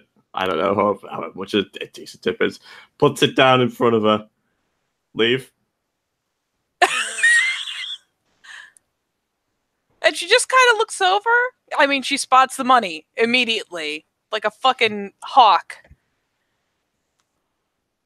And yeah, she just flashes you a smile, says, "Whatever you say, doll," and like comes over, stoops down, snatches up the fucking cash, and saunters out, hips a swaying, them heels.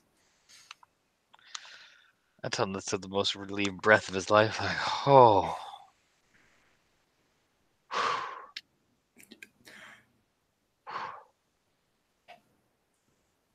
Can I? Yeah. Yeah. Can we never mention this again? Nope. No. I mean, yeah. Come on. Let's just go get another drink. Yep. You're buying? Yep. Good. That was my last 150. Yep. Come on. We'll just go get another drink and we'll never mention that again. Nope. Awkwardly shuffles out. Just both of them shuffling out together. Just back out into the main room, which is such an improvement, but not really. Jane, now that you've noticed, the streaks on the mirrors and stuff, yeah, there's some repeat issue of that out there. Oh god. Classy.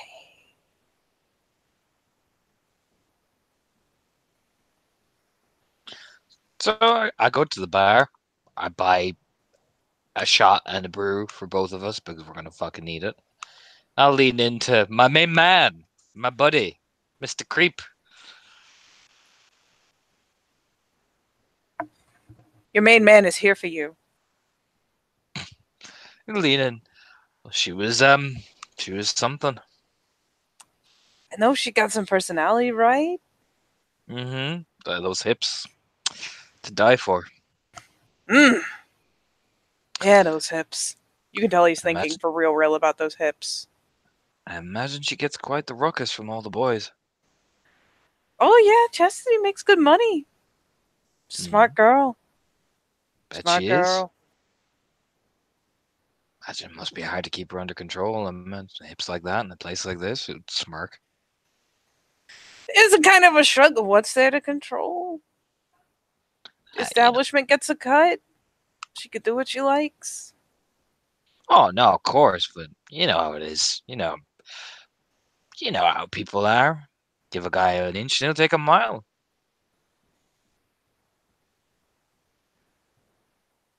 Oh, I'm pretty sure she's got a boyfriend this week.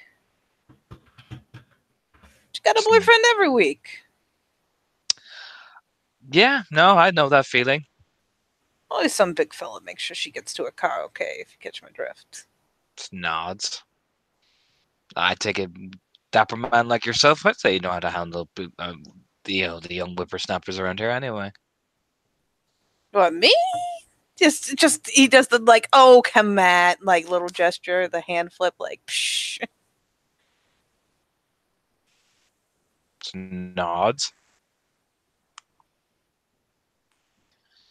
Whew. Anton will look around again. Looks back at Jane.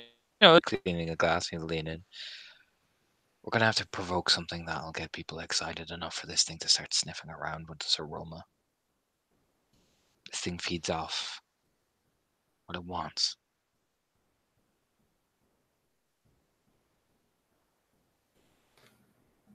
He just looks over.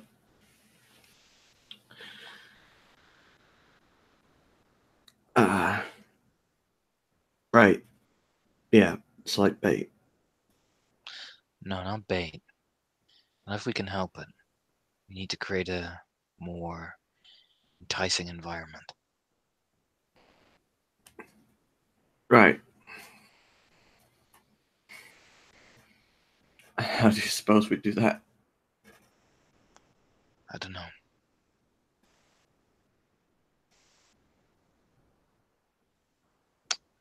That chastity girl is a popular one. Breaks in the money.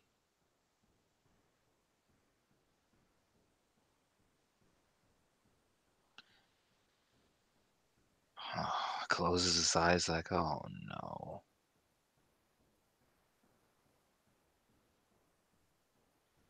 Alright, Jane. Drains his fucking beer. I'm going in. Yep. What?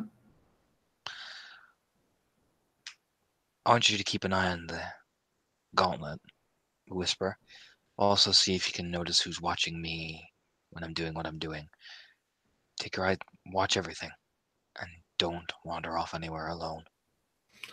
I will be at this seat, and I'm not going far. Okay. Lean over back to Monsieur Creep. Okay. So, does Chastity do any dances off the books, if you get what I'm saying? Oh, sure. Oh? Well, yeah, of course. Girls gotta make money. Of course. I'm assuming you take a part of the cut. I mean, if we happen to arrange it for it, yeah. I Gotta mean, find his fee. so far you and I have been both reputable men. I think I would be honored if you could arrange that for me.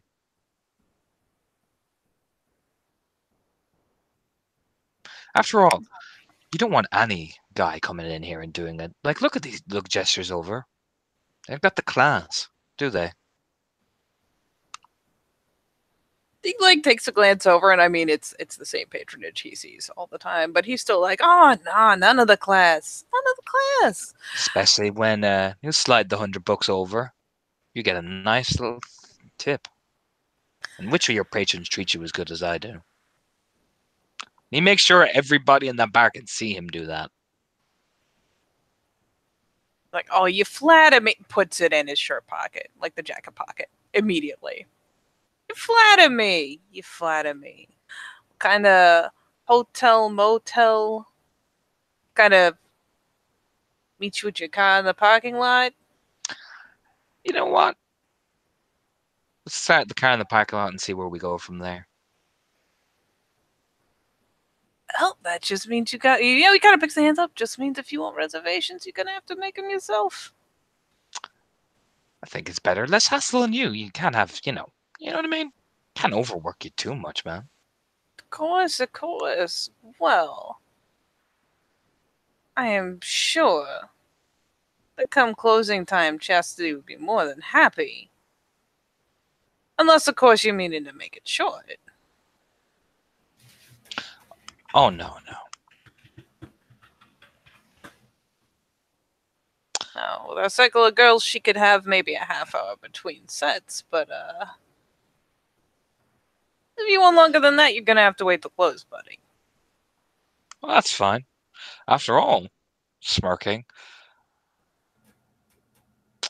Don't want to be like the common rabble now, do I?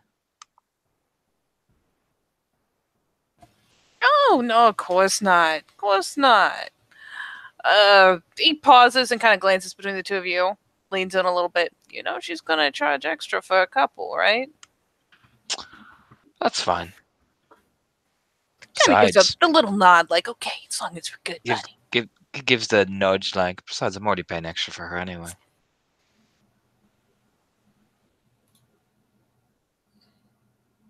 Don't worry about it. I got the money.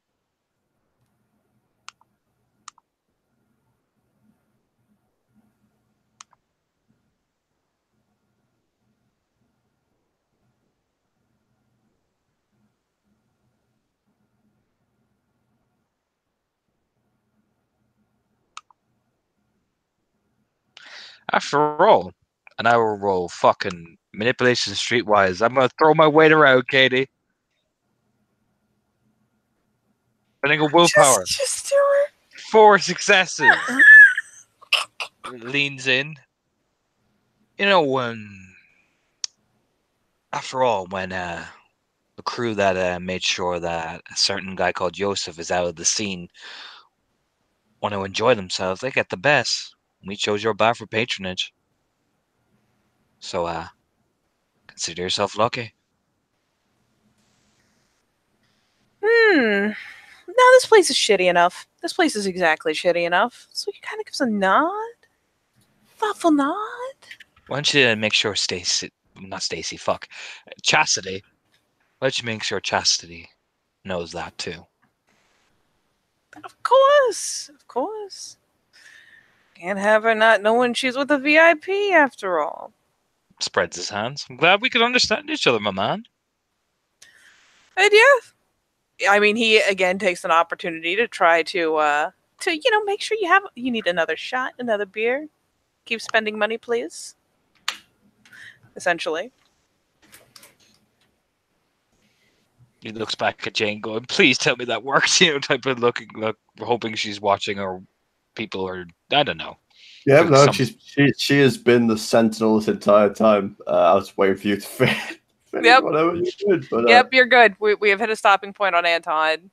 All right, yeah, no, Jane, as soon as Anton started his thing, she focused on a mirror somewhere and just went full fucking, just watching mode, just watching everything from the other side the best she can.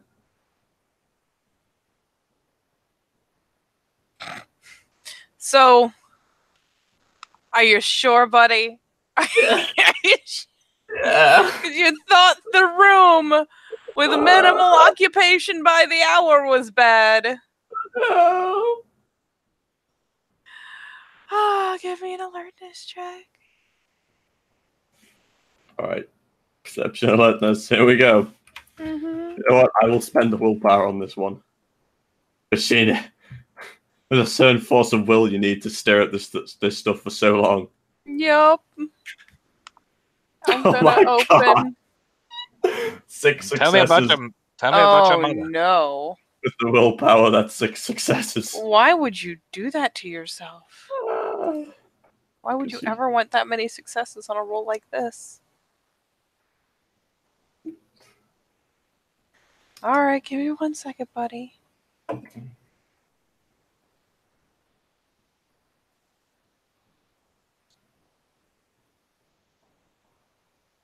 Oh, Lord. Alright, those. No.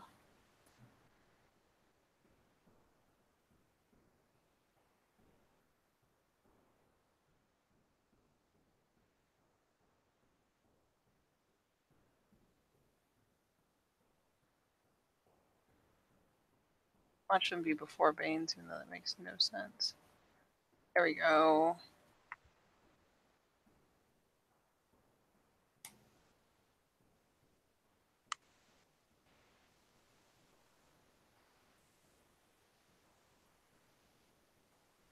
I won't see one of those because no one here is that attractive.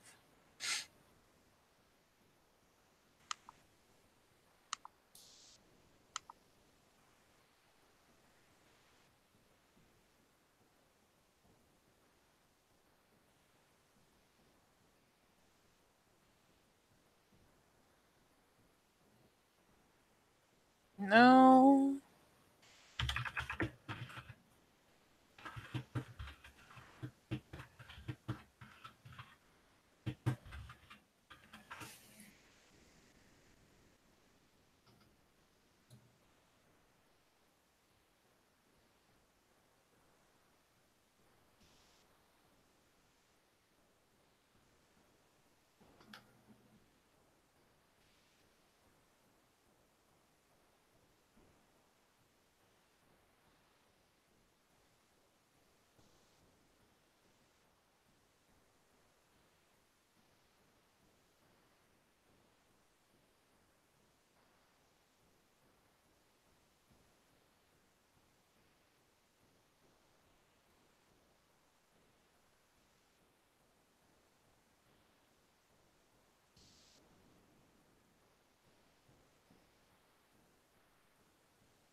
All of these are way too fucking nuts.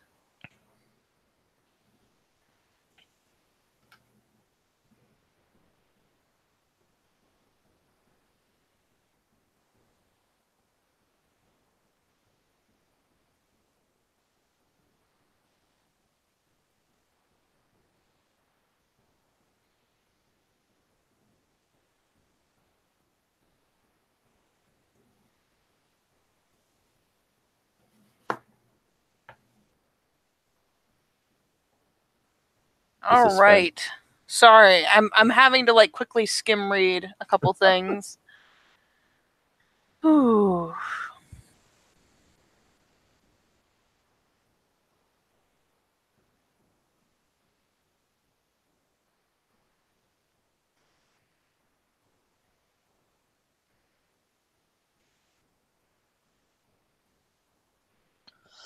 I'm looking to see if there's actually a fucking description for what they look like on the other side.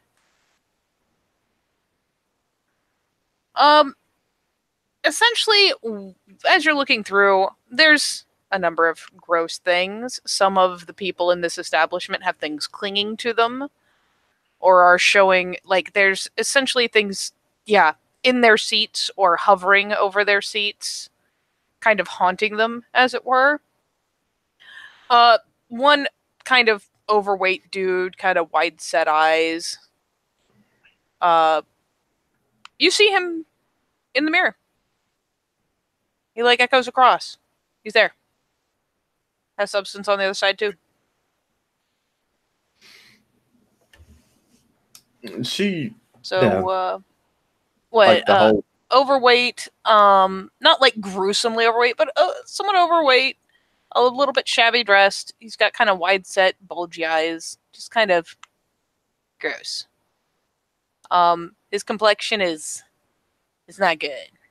Is not good. And he looks kind of like it almost looks like he's got a wad of gum in his mouth. He kind of works his mouth periodically, but I mean, it's not like chewing gum motion. It's just he occasionally kind of works his mouth like he's rolling something around in it. And he's the only one that seems to appear under the side, right?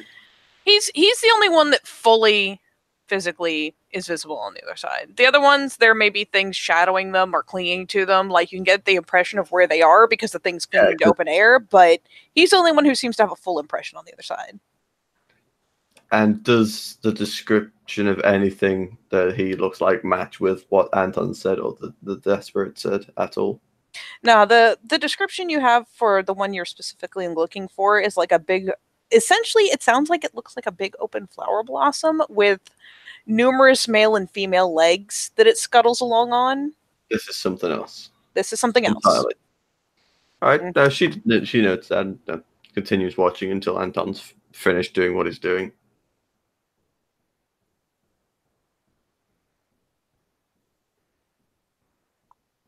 But she will keep a close eye on that guy. On the bright side, he seems to be he's there with the group and is kind of the token asshole. He's probably like a one step higher manager or some shit. He doesn't look like he's any kind of high management, like upper management, but he's got just enough rank to make the other guys have less fun. Yeah. It's like that. Sweet. And she'll lean over to Anton. Nothing of what you said, but we got something interesting. Oh. Don't sound too interested. What do we got? Oh, when you look past all the horrific shit, there's a guy. I could see him fully on the other side. Good. Doesn't match with anything we're looking for, but it's still something. Oh, yes, it is. Can you not do the creepy voice while we're here, please? What? What creepy voice? Just the don't matter. Doesn't worry about it. How long do you need to keep looking? He's looking over at us. Is he? Oh no, he's not paying any attention. He's there being an annoyance to everyone he's with. Nope. Nope. He's being an asshole with his group. For what it's Tell worth, you he what. does look the exact kind of gross same on this side as he does on the other. Tell you what. That's when Jane knows. He smiles then. It's that like, oh yeah. Now I'm in the zone. Why don't we invite him?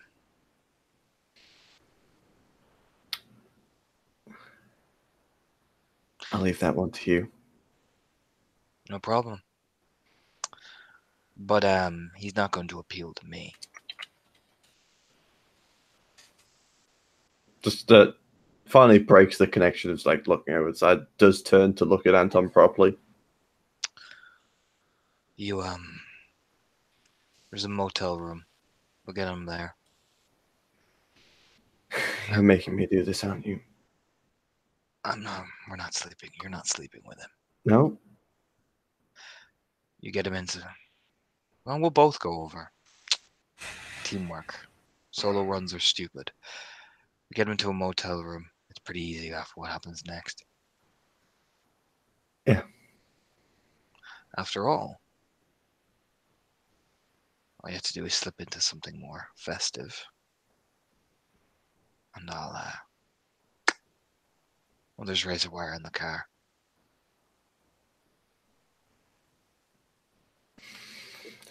All right. Like I said, think of it like a game.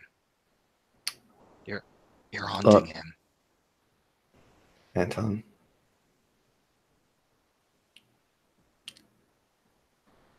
I got this. All right. Sure. She just nods. Drain his shot then. Well, good. We're going in. And he turns and starts walking. Yep. She does as well. And you know what? Fuck it. She doesn't just walk, Katie. She doesn't walk beside Anton. She struts. Oh god. I gotta do what you gotta do. Yep. Bless your little heart. Give me 1 second as I'm having some fucking difficulty finding something I know I'm gonna need in a minute. Unless you're really fucking on point. Why? Why do they make it so hard to find things?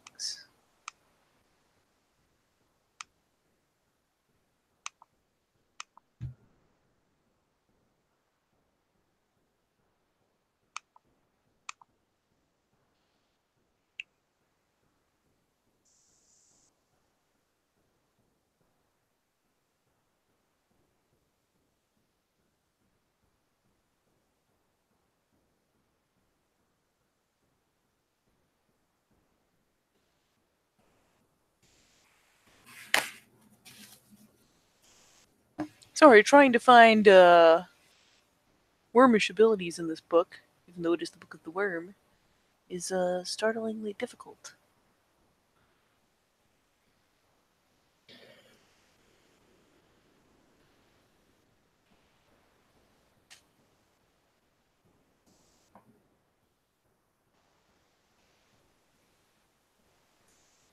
Here we go.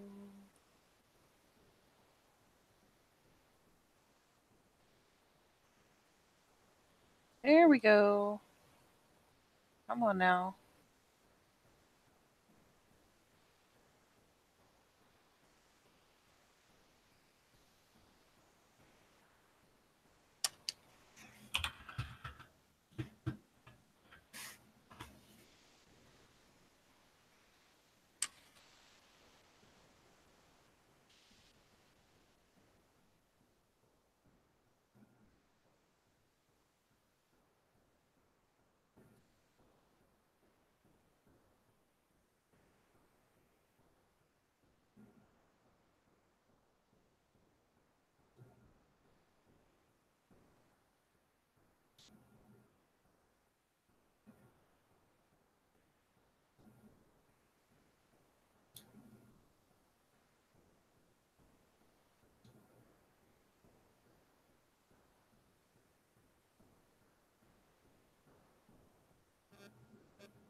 I finally got the thing I needed.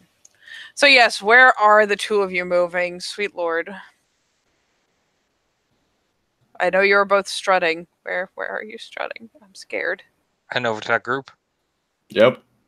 Oh lord. You head over to this astounding group of the parent co-workers. The one kind of just, I mean, you can tell he's pretty much the token buzzkill among them. But I mean, the rest of them are doing their best to have a good time. They've got drinks. They've been throwing, dollar bills at the stage. They're actually up at the stage.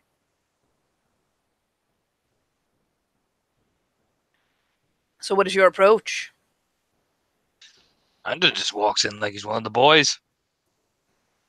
Just taking a seat at one end of the group? Yep.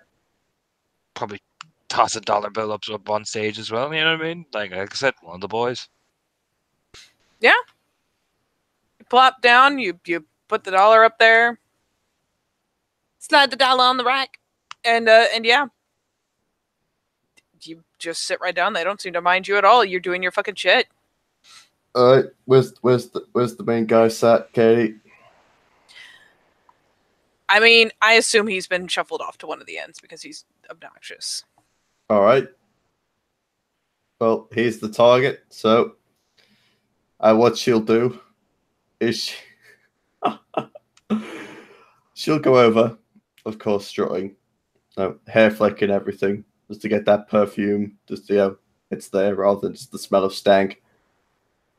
And she'll first of all put her hands on both of his shoulders to show is he sat down? Mm-hmm. She'll put her hand on the both of his shoulders and lean into the back of his head with her, the assets. Oh, God. Okay. Are you saying anything as you do this, or are you just like, hey, putting my hands on you? Yep. What women feel like. You may not have experienced this before, Judge. No. Just making leprechaun noises. She leans over and says, "Give me your mouth." I'd actually die if she actually did. Quick left. But why you have to hurt me? She does the thing, and she's like, "Do you want to take this outside? We could have some fun together, just you and me." And I mean, you put your hands on him, you lean over, you are young, and even if you're not wearing perfume, you smell like, shampoo. That's still cleaner than some of the people in here. In fact, most of the people in here. It's not good. So, I mean, he turns a puzzled glance kind of up and back when hands land on his shoulders, but they're little lady hands. Look at that. Fucking, no.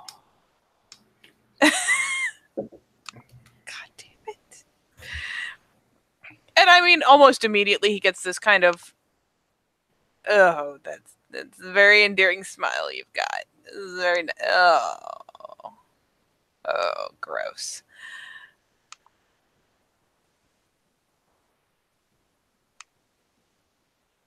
And he looks up and back and is kind of like, you know what? He honestly, he is delighted to have been the person approached by a hooker, but he does look back and go, well, it cost me, sweetheart. He does mumble. I'm not going to try to work a mumble into these weird fucking accents I'm doing. But he's got kind of a weird mumble going. Like, kind of like he has some sort of weird, speech impediment. All right. So I don't know the roles for this gift, but what is the role to activate persuasion? Charisma subterfuge div 7. All right. Can I roll for that? Katie. You can. All right. Charisma subterfuge div 7, was it? Yes. Gifts fucking hate me. You know what? I'm gonna do that as well, actually. But either way, she puts on the Mac a bit more. Not pushing into him, but just kind of like, you know what? Yeah, here. Rubbing up ons. Yep. Just doing that. And I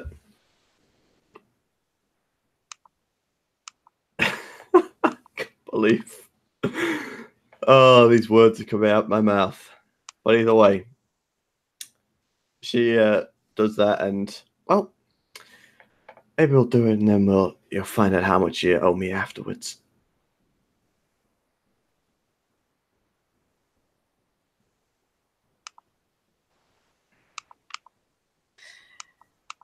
No can do, sweetheart. Need a price up front. All right then. I ain't going in depth like that. He kind of All right, starts then. glancing around. It's the blatant, where the fuck is your pimp glance? Like, someone's trying to fucking play me, essentially. And then Katie, Mhm. with the straight aura of that Jane dry confidence, she just lifts off this for this, this for this, this for this, just straight, just like 5 different prices for this. Someone appears like a meerkat. Hey, buddy. Just boom, boom, boom, boom, boom, boom, boom. That's what you want. That's how much it is. He proceeds to immediately rattle off the proverbial shopping list, starts getting out of his chair, and reaches into his fucking pocket.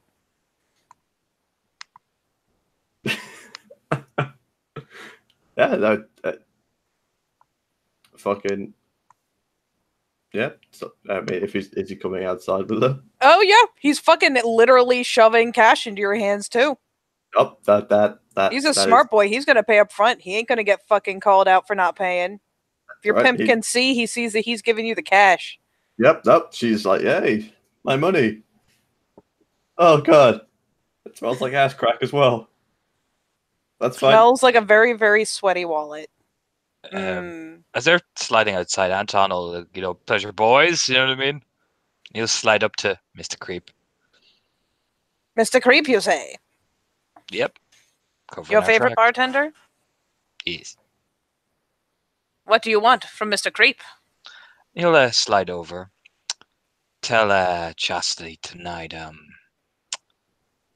let's just say I'll be a bit busy. So, You sure? It's gonna be a couple hours to close, buddy. You got time. I'll see how I'm feeling, but I trust there's another fucking more of his hard-earned money slides into Mr. Creep's jacket. I trust you didn't see me in my company here then. Oh, of course not. Never seen you before in my life. Smirks. Perfect. You just start walking. He pockets that fucking cash so fast. Again. And out into the declarated, really, really gross alley that just only really suits the setting we've got going so far.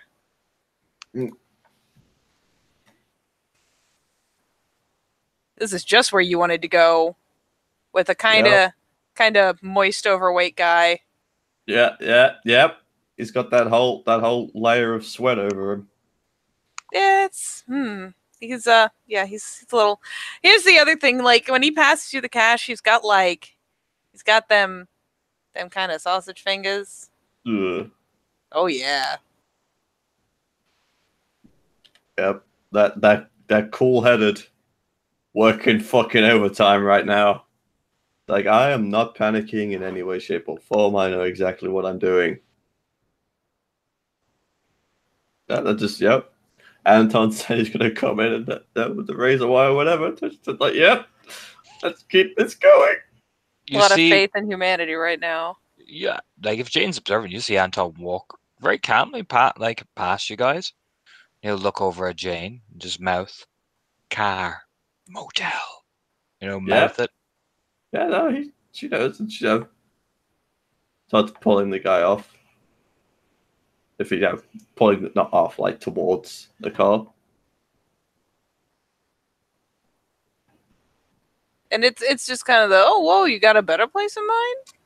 Motel? Got a motel. You ain't charging me extra for that? Comes in with the price. He just kind of nods like, okay, fuck it. Gotta stay ahead of the game in this market, Sonny. I mean, assumptions are being made, and they're not flattering ones. Because let's That's face it, if that's already included in the price, well, it's a lot cheaper than he expected. Oh, you must be new. It's just like, I know, but carries on. Yeah. So, I mean, my car's right around here. Where are we going? You'll see Anton get into his car very casually. Yeah, no, that says the place of a hotel nearby. That they probably walk past trying to find the graveyard. Yeah, probably. Just rattle off a random one you saw before. Yeah. He's like, well, good lady. And he opens the passenger door for you and everything. Oh yeah, so great. This is so gentlemanly. Thank you. Gets in. Yay! You know what's just not reassuring enough to counter that out? Is when he gets in the driver's seat, closes the door, and like locks the car before he even starts it. That's reassuring. Yup. It's okay. Okay. I'll take out the razor wire from the glove compartment, put it down in the seat very calmly, start James the car. Sitting there like, I am a 9-foot death machine. I'm a 9-foot death machine. I'm a 9-foot death machine. I'm a 9-foot death machine. This is a mantra right here. And Anton, my friend, Jeez. I'm gonna have you make a willpower check. Sure. See if this gets really uncomfortable really fast. A 10. All right, you're good. You're good. Good. You're If fine. anything, if anything, he's just like, come on, start driving. Come on. Oh yeah. Come on. He starts doing that cruise. As you know, he gets directions to this motel. Yep, I drive up for, keep a respectful distance, but Jane can see my car in the rearview mirror. I am a 9-foot death machine. I am a 9-foot death machine.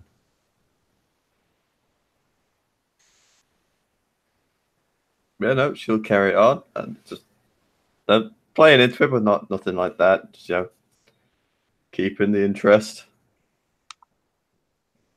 Oh yeah, you get to spend most of this car ride with a hand on your thigh, buddy. Yep. That's what you wanted. Yep. Them sausage fingers. Yep. That's exactly what you wanted.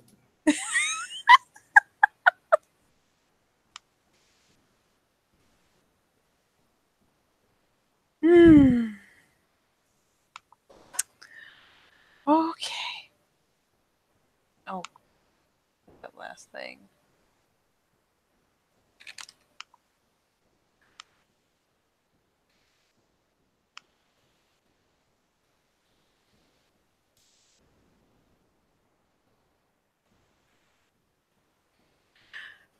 Okay.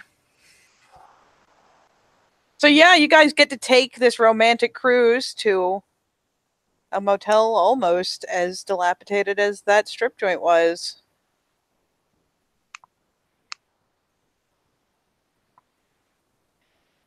And so he pulls in. He asks like what room you're going to. She of course knows exactly which room to go to. It's the fact that not that she knows the room, but it's just how she answers it. It's that straight fate, that fake confidence of she knows exactly what she's talking about. Yeah, it's this one, of course. All right, so yeah, you basically direct him around to park in one of the little motel doors. And I mean, he turns the car off, and then, oh, buddy, an arm kind of drapes across your shoulders. He goes, "There ain't gonna be someone in there looking to jump me as soon as I walk in, right?" He's leaning a little close. That grip around the shoulders is a little tense. No, why would there be? Bad side of town. You never know. And if that was the case, this would make no business or money. You already got my cash in your pocket, sweet cheeks.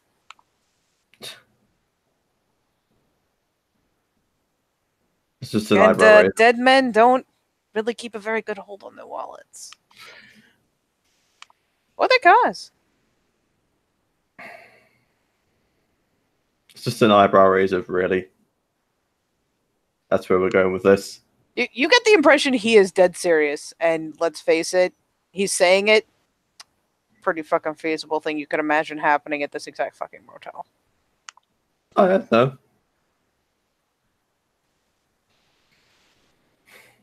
All right, ladies first. And he fucking finally lets go.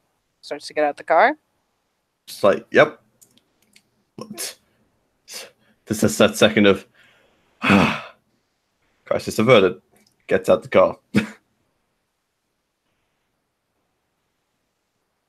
And she will start leaning around to a room. Yeah, round the way. Praying that Anton fucking gets here quickly. Almost, he just slides up very casually, putting gloves on. Just sliding out the car. Let me put on my riding gloves now that I'm done driving. Mm-hmm. Wraps the razor wire in around the one hand and puts it in his jacket, the hand in the jacket pocket. Lights a cigarette. Watches them. Waits till he goes inside. He's just a guy. He's just a fucking guy on the car on the curb. How are you planning for him to get inside? It's a bite. Like she's leading him round to not the front room, but you can clearly see that this is the front. No, like round the through the middle walkway, like the rooms that have the entrance at the back. Where it's not open to the back, to the main street and all that. Yeah, shit. it's not as visible. But yeah, like, this is one of those things where the rooms. It's not like you go in and go down a hallway. These literally just have external doors. It's almost like apartments. That's the way I was imagining it. But there's some on the back, so yeah. You lead them around to the back. Just like, yep, it's this one. And Ton just very casually gets out of the car and begins to walk, activating blur as he's walking. That's one success, and I will drop my stealth. I will drop one more thing. One success on stealth, and then I roll my dexterity occult. And that's 2 successes on shadow weaving to make everything darker. Alright, hold up. Let me go look back at your stealth roll then. So that's actually 2 or 3 successes. I'm going to give you 3. 2 successes. Yeah. And I got 1 success on blur. Okay. So it would take 4 at diff 7. Yes. Okay.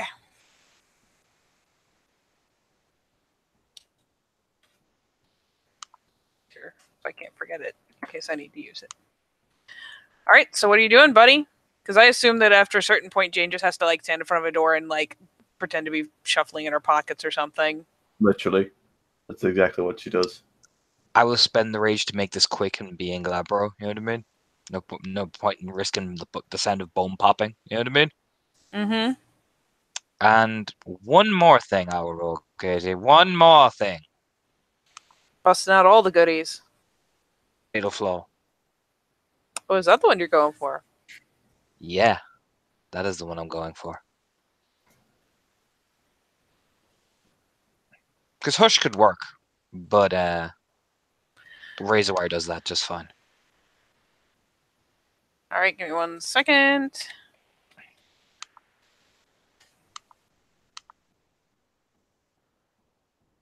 You consult the gift list.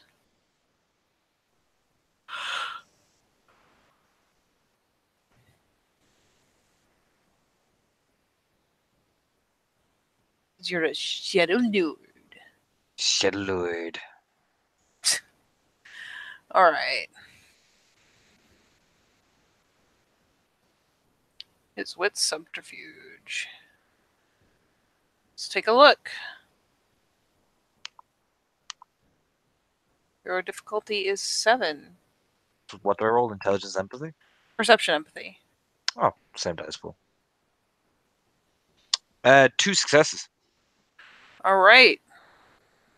So you have an extra die of damage during combat with Mm-hmm. the target. Additional successes grant knowledge of further weaknesses. Hmm.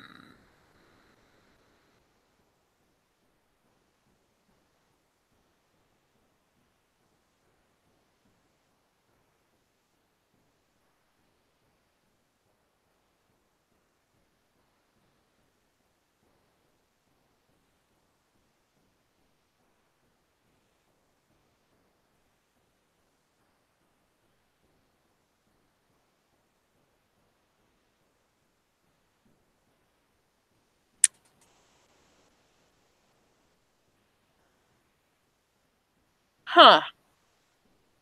You know what? What I will give you for your 1 extra point of interest, like your 1 extra revealed fact.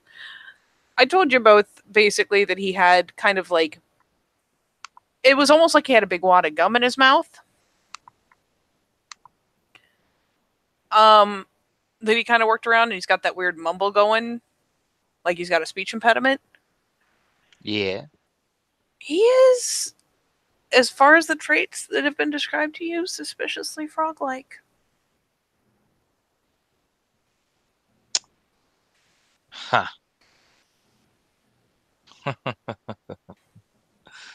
Good. And So I'll yeah, give you that as your other bit of insight, eyeballing him real good.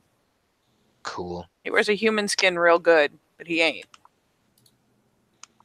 So Anton gonna creep up on him, Katie. All right, and just for the sake of keeping Jane involved and in the loop, would you like to essentially have a ready to action when shit hits the fan? Yes. What would you like your ready to action to be? Essentially, like defensive, aggressive. Like, is there a certain action you want to take as soon as shit hits the fan, so that I can let you do it in the same fast round?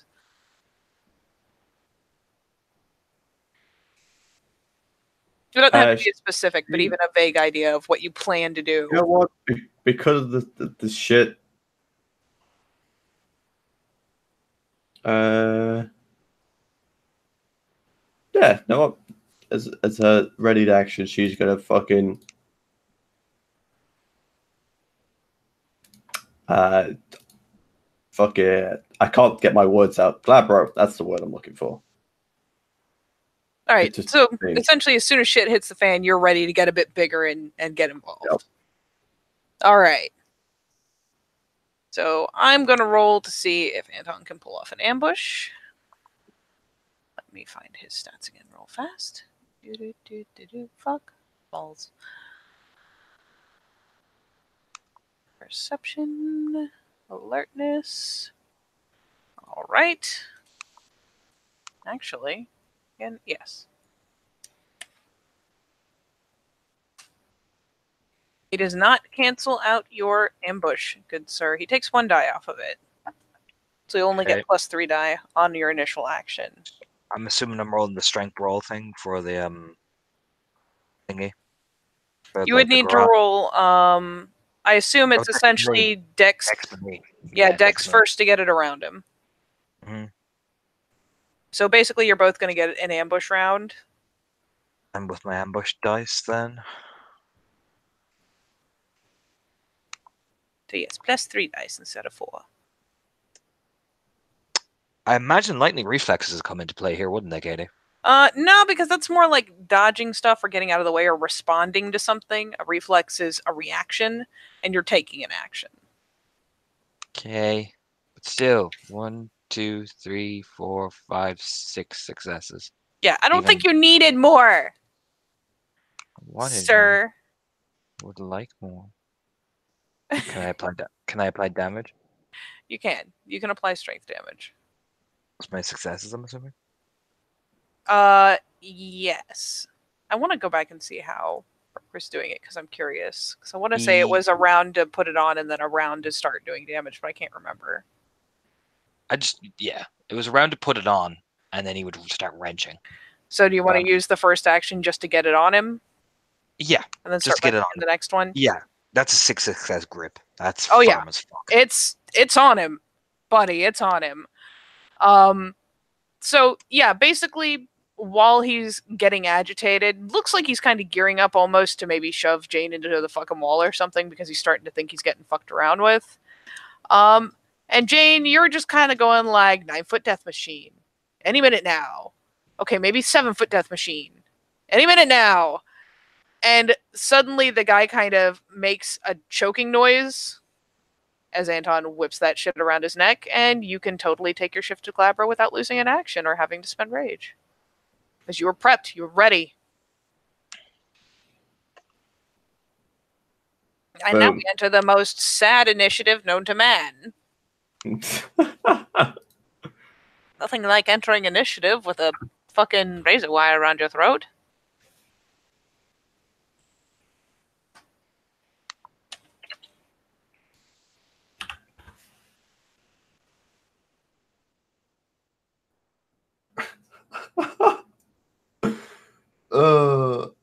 I think I'm last anyway. Am I last?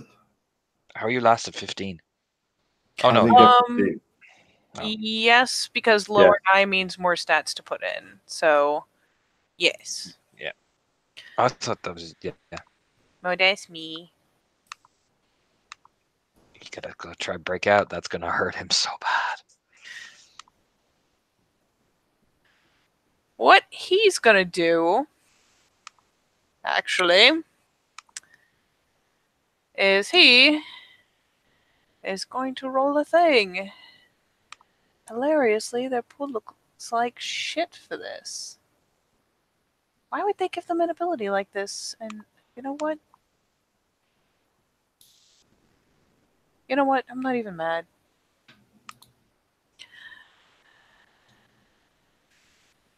So what he's going to do is apply a grapple. This wouldn't be distressing, except that what is actually happening is his massive fucking tongue is unrolling from where it sits kind of in his craw and snapping out to pull a very similar move on Jane on what Anton's doing to him. This massive fucking, like crazy comic book tongue. Hey, Katie, is he taking damage from moving from that tongue around his throat? It's not down like in his throat. It's like up in his jaw, like sitting in the bottom of his mouth. Okay. You are about to behead this fucker. You let him have one action, young man. It only takes 5 to take a limb off. I'm watching you. So, Jane. Actually, I suppose I should technically just do a grapple check the way we normally do. This is ridiculous. It's about the same pool, so. Yes, Jane, please counter an attempt to initiate a grapple. Strength, bro. Oh shit, it is strength. Yes. Let me roll properly for him instead of rolling his fucking dex.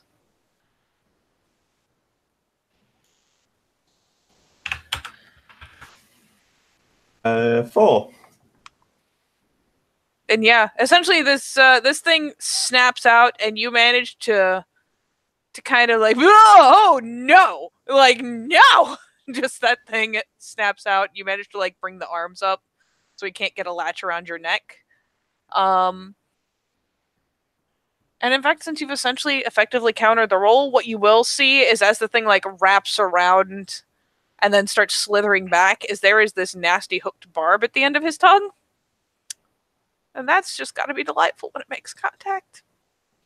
All right. Yep. It's like, keep that away from me. Okay, Anton. You got the hooks in. Dropping 2 rage. I'm assuming it's strength brawl I'm rolling, right? Yep. I don't know what my diff is. Standard, yes. That's 2 successes. Yeah, so that is essentially your quote attack. So roll damage, which will be strength plus successes. So strength and Glabro plus the fatal flaw damage. Yes, do not forget that extra die. 1, 2, 3, 4, 5. Well, here's hoping he soaks any, or his head just toppled off. Where's your stamina, young man? Oh, it's surprisingly good. Not fucking amazing, but decent. He manages to soak So one. one. His Jesus. head is barely still attached to his body as the razor wire starts ripping in to the fatty flesh around his neck, sawing through fucking skin and muscle. And arteries, there's blood everywhere. He Anton, is barely alive. Anton just pushes his knee and just wrenches back viciously. All right, Jane. He's still alive. Barely. All right. If you want to be really ridiculous, his tongue is probably still not back in his face yet. I'll give you that. Oh God, yes. So what she does, if I can, I'm going to describe first what the role is. I ain't got a fucking clue, but you know where you kind of like you have a rope and you kind of like wrap it around your hand. Mm-hmm. She's gonna wrap his tongue around her like forearm, grab it, and then pull as a counter force against the razor wire. Oh, God. Jeez. So first give me a strength check to see how hard you pull. Strength, flat strength. Yeah, just give me flat strength. Do it. Okay, successes. now roll strength plus those 2 successes. Plus 2 more dice because there's razor wire around his fucking neck. So throw an 4, extra 2 on there if you didn't. 4. Is that just your strength plus the 2 successes? Yeah. Alright, roll 2 more because there's razor wire on him. Some extra, so 5. Alright, let's see if you soak Ow. any of it. Because technically he's... Let's see, it was 4, 5, 6. There's no telling how he's still alive, really. Blood is gouting out everywhere. He is barely clinging. Like, there That's is fine. horrible gurgly noises. Guess who has 2 rage actions, Katie? Do it. Just do it. Bill.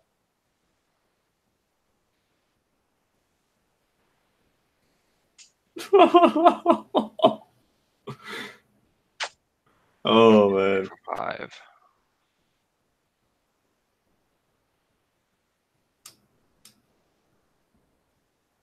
You know, one day you're going to take a specialty in this and roll like that, and I'm just going to cry as you behead 1, like 2, some big 3, bad. 4, 5, 6. 6 lethal. He can't survive it. So yeah, Jane pulls, it wrenches back, and she'll just hear the snarl from Anton going, "Got ya," and then you know what I mean? Wrenches, puts all his weight behind it.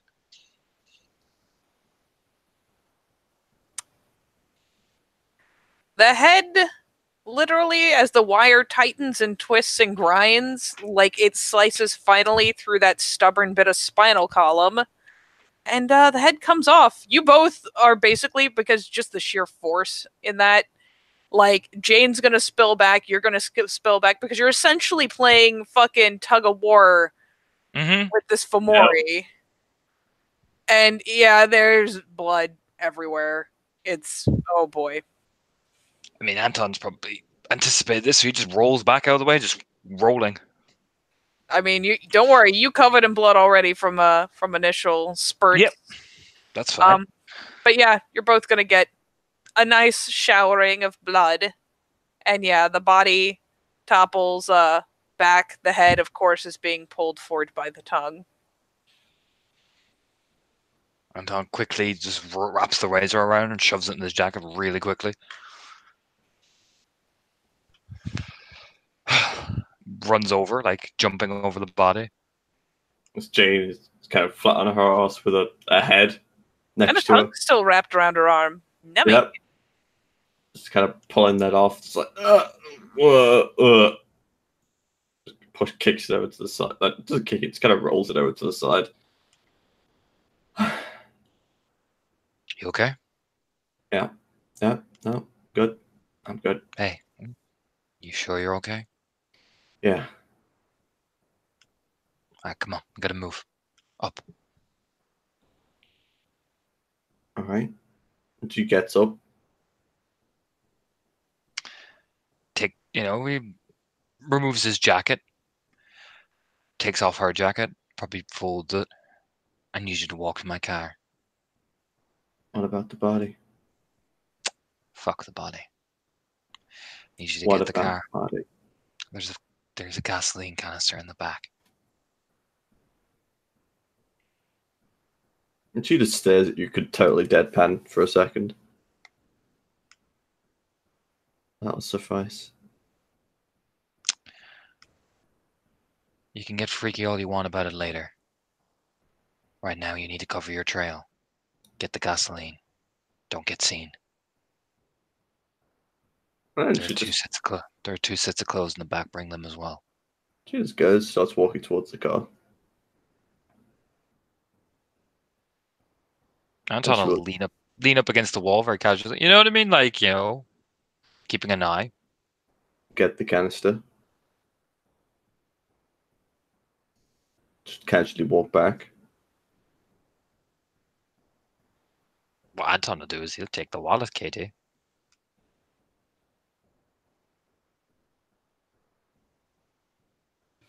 You know what? You get a wallet.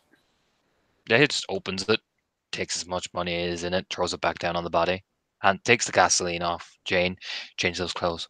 Now.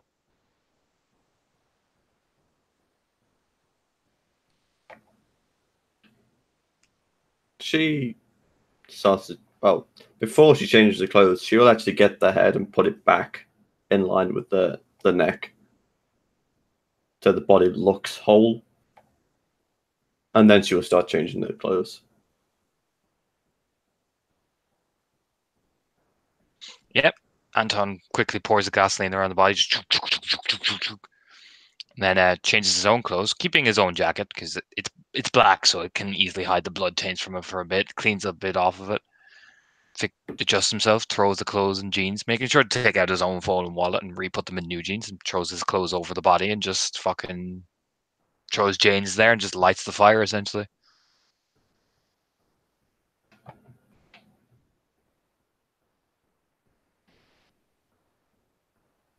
All right, and Tom, you may roll a willpower if you like to try to not get distracted or caught up in it, but you will get that sense of euphoria because something died that needed to.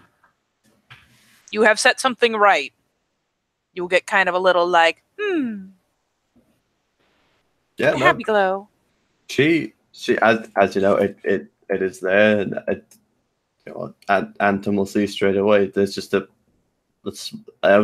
completely deadpan face until the body starts to burn up properly, and she just smiles. Come on, back to the car. Move. He starts Yeah, walking. all right, I'm moving. Gets in the car.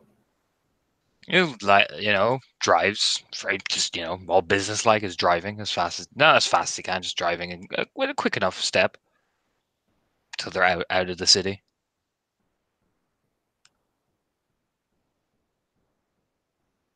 Yeah, so you guys set a body on fire, jump in the car, and decide to get the hell out of Dodge.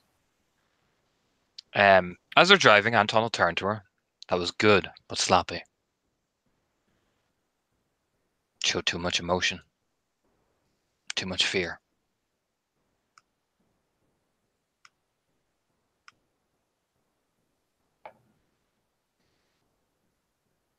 She just turns slowly and looks over.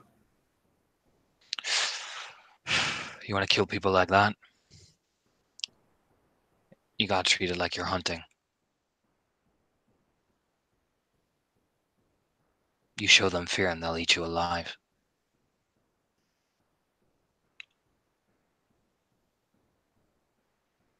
Now you can pretend fear, but you weren't pretending.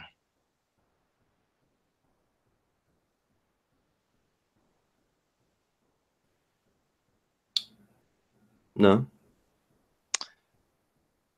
You gotta work on that.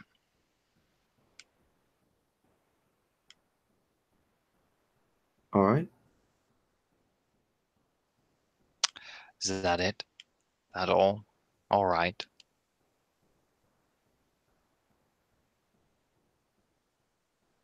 Kind of raises an eyebrow. There's a very serious look on his face. Is that it? Is that all you want to say? What else needs to be said? I was sloppy. Oh, if that's what if that's what you saw, then that's what you saw. Then, I can only try and be better next time this shit happens. You don't feel anything? I feel happy Why? because he's dead. Smiles. And why? Why are you happy that he's dead? Stop giving me one-worded answers. Stop acting like Bill. Because the cycle can start again. Hmm. The man was gone. Could see it. We both saw it. That was Wormish. We did the right thing.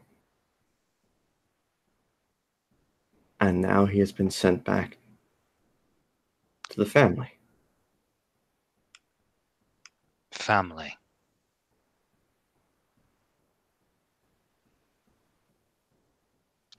Gaia, Jane. Yeah. Don't say family. Makes you seem like you're one of them. It's Gaia. No. Gaia. Gaia's mother. Yeah. Besides, smirking, it's that guy who you really gave him to. That's had this long, menacing puff of smoke.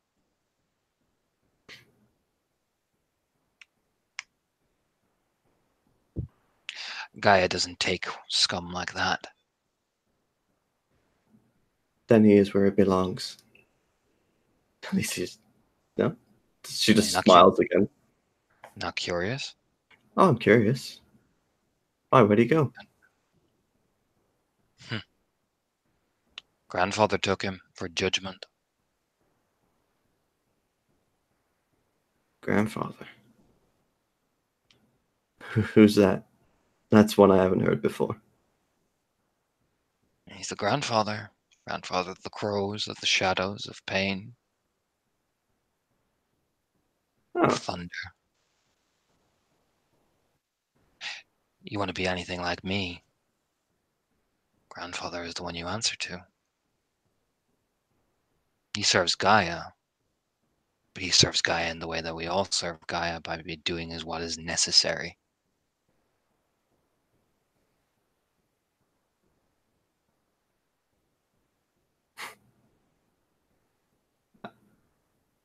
I mean, that's what we do. I had to get him out there. I did what was necessary. As best as I could. But either way, smiles. He's dealt with. Cycle continues. And that's all you care about your cycle. No. Because you sound like Sage. What? Takes a drag. Stars, cycles. All right. Let me wind it back a little bit. I'm happy we killed something wormish. That's so bad. Yeah, I was terrified. But it's gone now. And like you said, he's gone to grandfather, and I'm pretty sure he's gonna get one hell of a judgment. He is? Am I not allowed to be happy about that? I didn't say that. That's what I'm feeling right now. So why didn't you just say it? Why didn't you just tell me instead of trying to be cryptic? Oh, fuck. Why are you giving me a hard time about this, Anton? Because it's important. All right. Okay. Sorry. Don't be sorry. Be better. You want to make it, you have to be better. And I can't hold your hand during it. That's why I sent you out there. That's why you had to bring him there.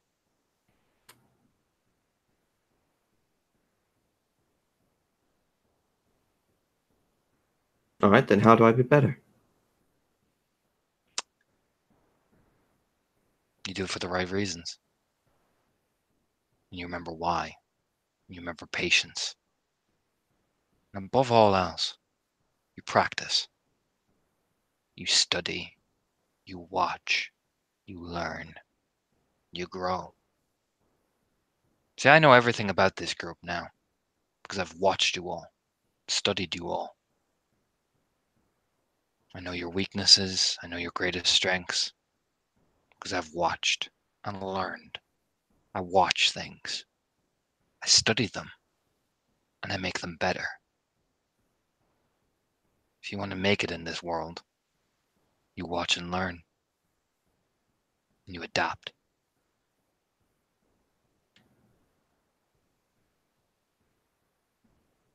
All right. And that's what I'll do. Smiles. We'll see. We will, but I have a directive. Nothing wrong with that. No, I didn't say there is.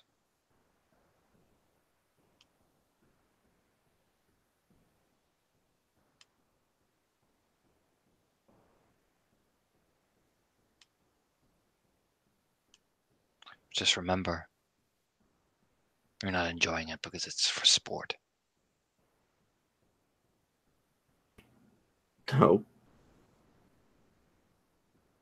Remember that, because it's very easy.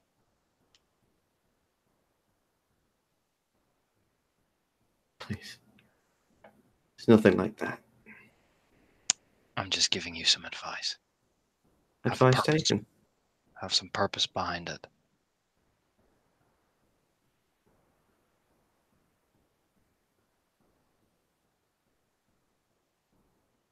All right. Advice taken. Nods. He doesn't say anything after that. Just keeps driving.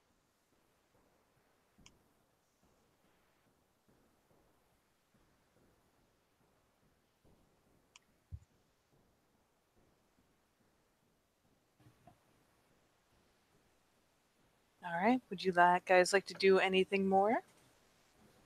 Anton just pull out up at the house and go inside unless anyone's stopping him, or Jane is saying anything to him. Oh, really? I mean, she'll go inside. Of an idle chatter, that's about it. Unless he says anything at all.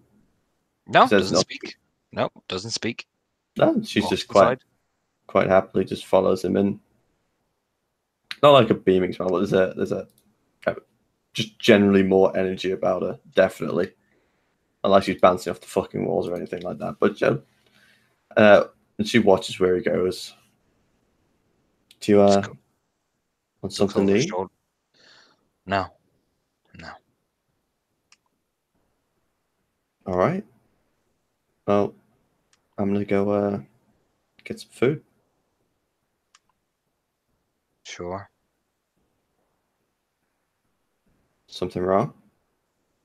No.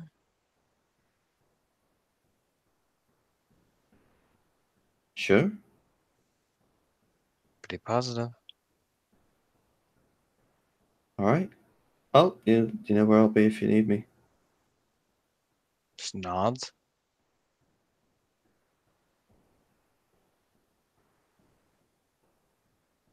And she smiles at him, and she'll disappear and start getting some food.